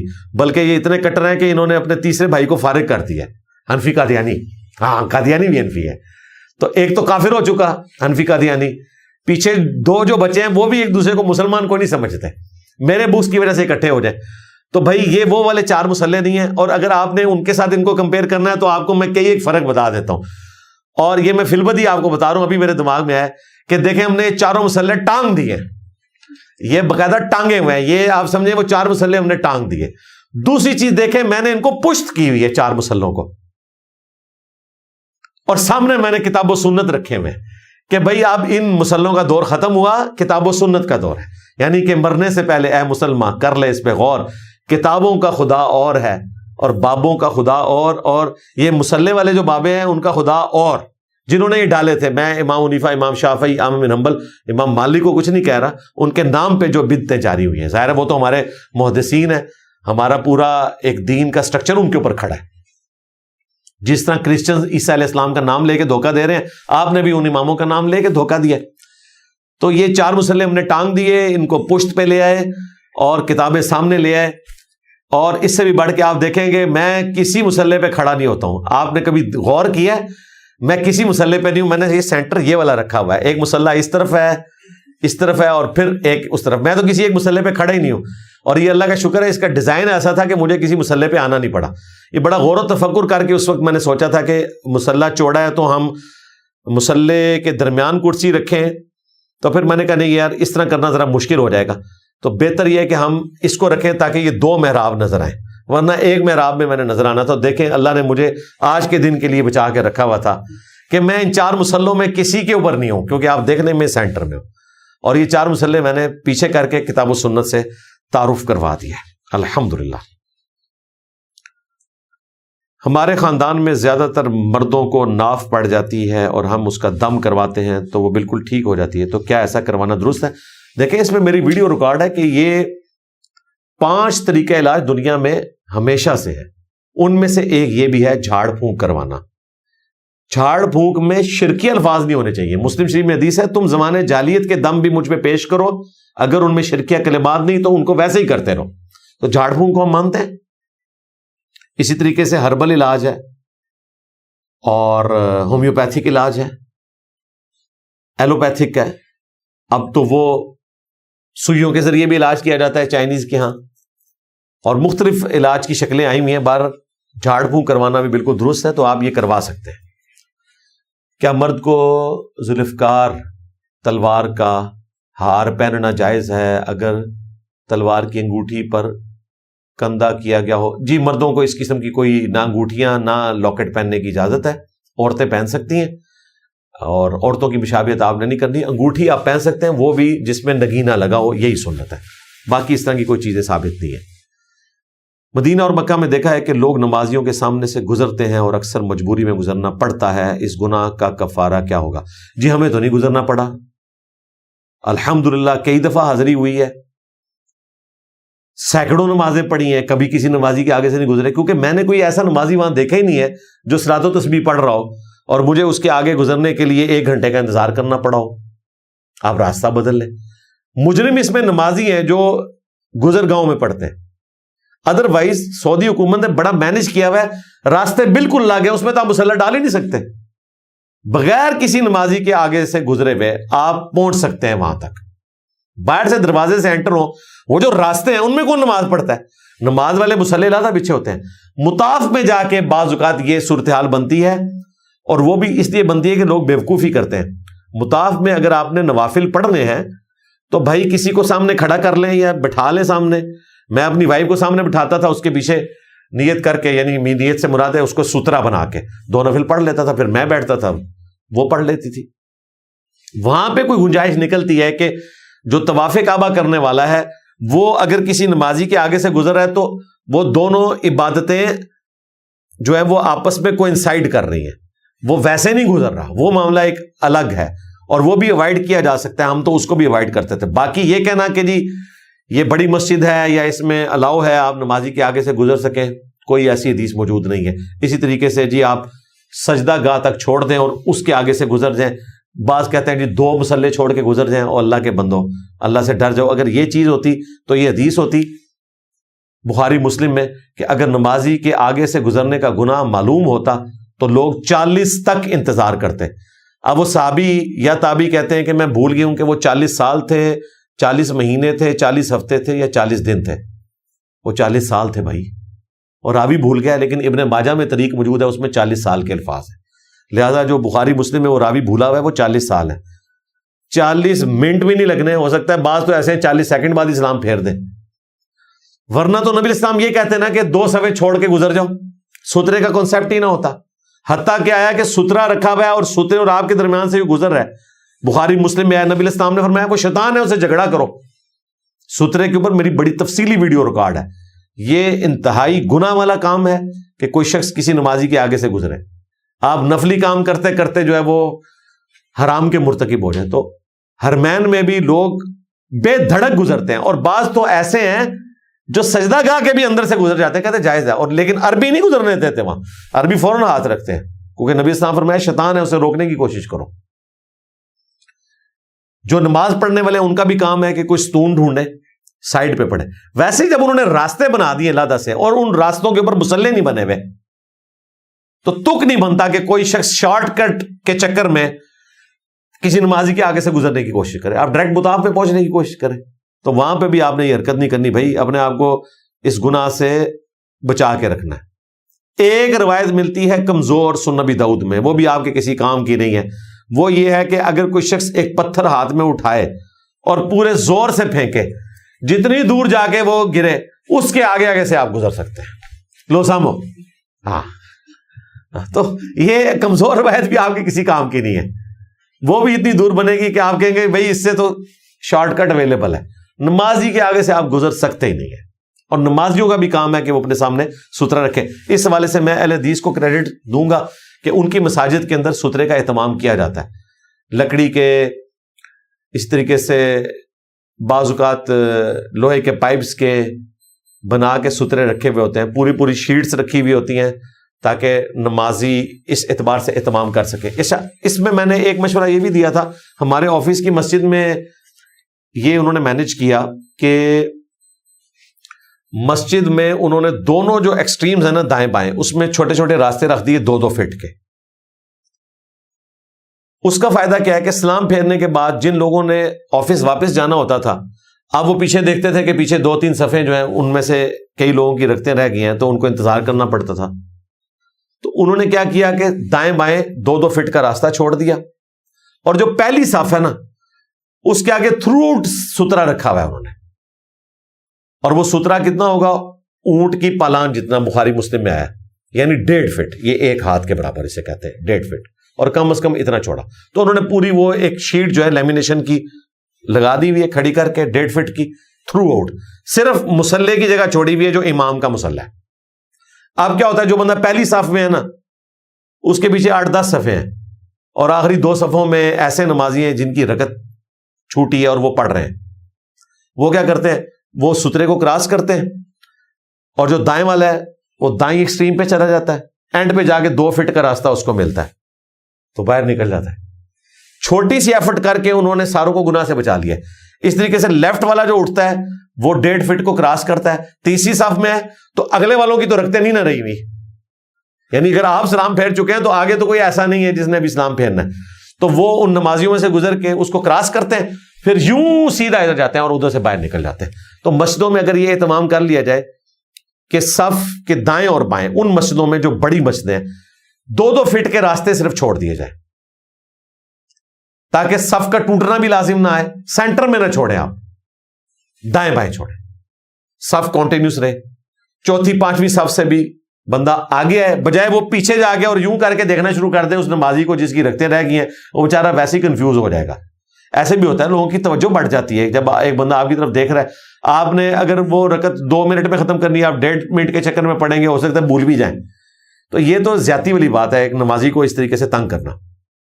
بہتر یہ ہے کہ اس قسم کے سترے رکھے جائیں, اور اس سے بھی بہتر یہ ہے کہ آپ انتظار کر لیں, اللہ کے لیے انتظار کر رہے ہیں. اس نے کوئی صلاۃ و تسبیح تو نیت نہیں کی, زیادہ زیادہ 1.5-2 منٹ. وہ ہو سکتا ہے آپ جا کے کوئی سیاسی گفتگو کریں جوتیوں والی جگہ پہ, تو آپ 2 گھنٹے ضائع کر دیں, وہاں آپ 2 منٹ بیٹھنے کے لیے بھی تیار نہیں ہے. تو میں نہیں سمجھتا کہ عام مساجد کے اندر کوئی اس طرح کا کام کرے کہ وہ کسی نمازی کے آگے سے گزرنا اس کے لیے ضروری ہو جائے. حرمین شریفین میں بھی آخری درجے تک بچا جا سکتا ہے. میرا خیال ہے آج کے لیے اتنا ہی کافی ہے. آلموسٹ کوئی 1.25-2 گھنٹے کی نشست تو ہو چکی ہے, اور کوشش یہی ہے کہ 2 گھنٹے کے اندر جتنا کور ہوتا ہے اس کو کور کریں. سبحانک اللہم و بحمدک, اشہد ان لا الہ الا انت, استغفرک و اتوب الیک, وما علینا الا البلاغ المبین. جزاکم اللہ خیر.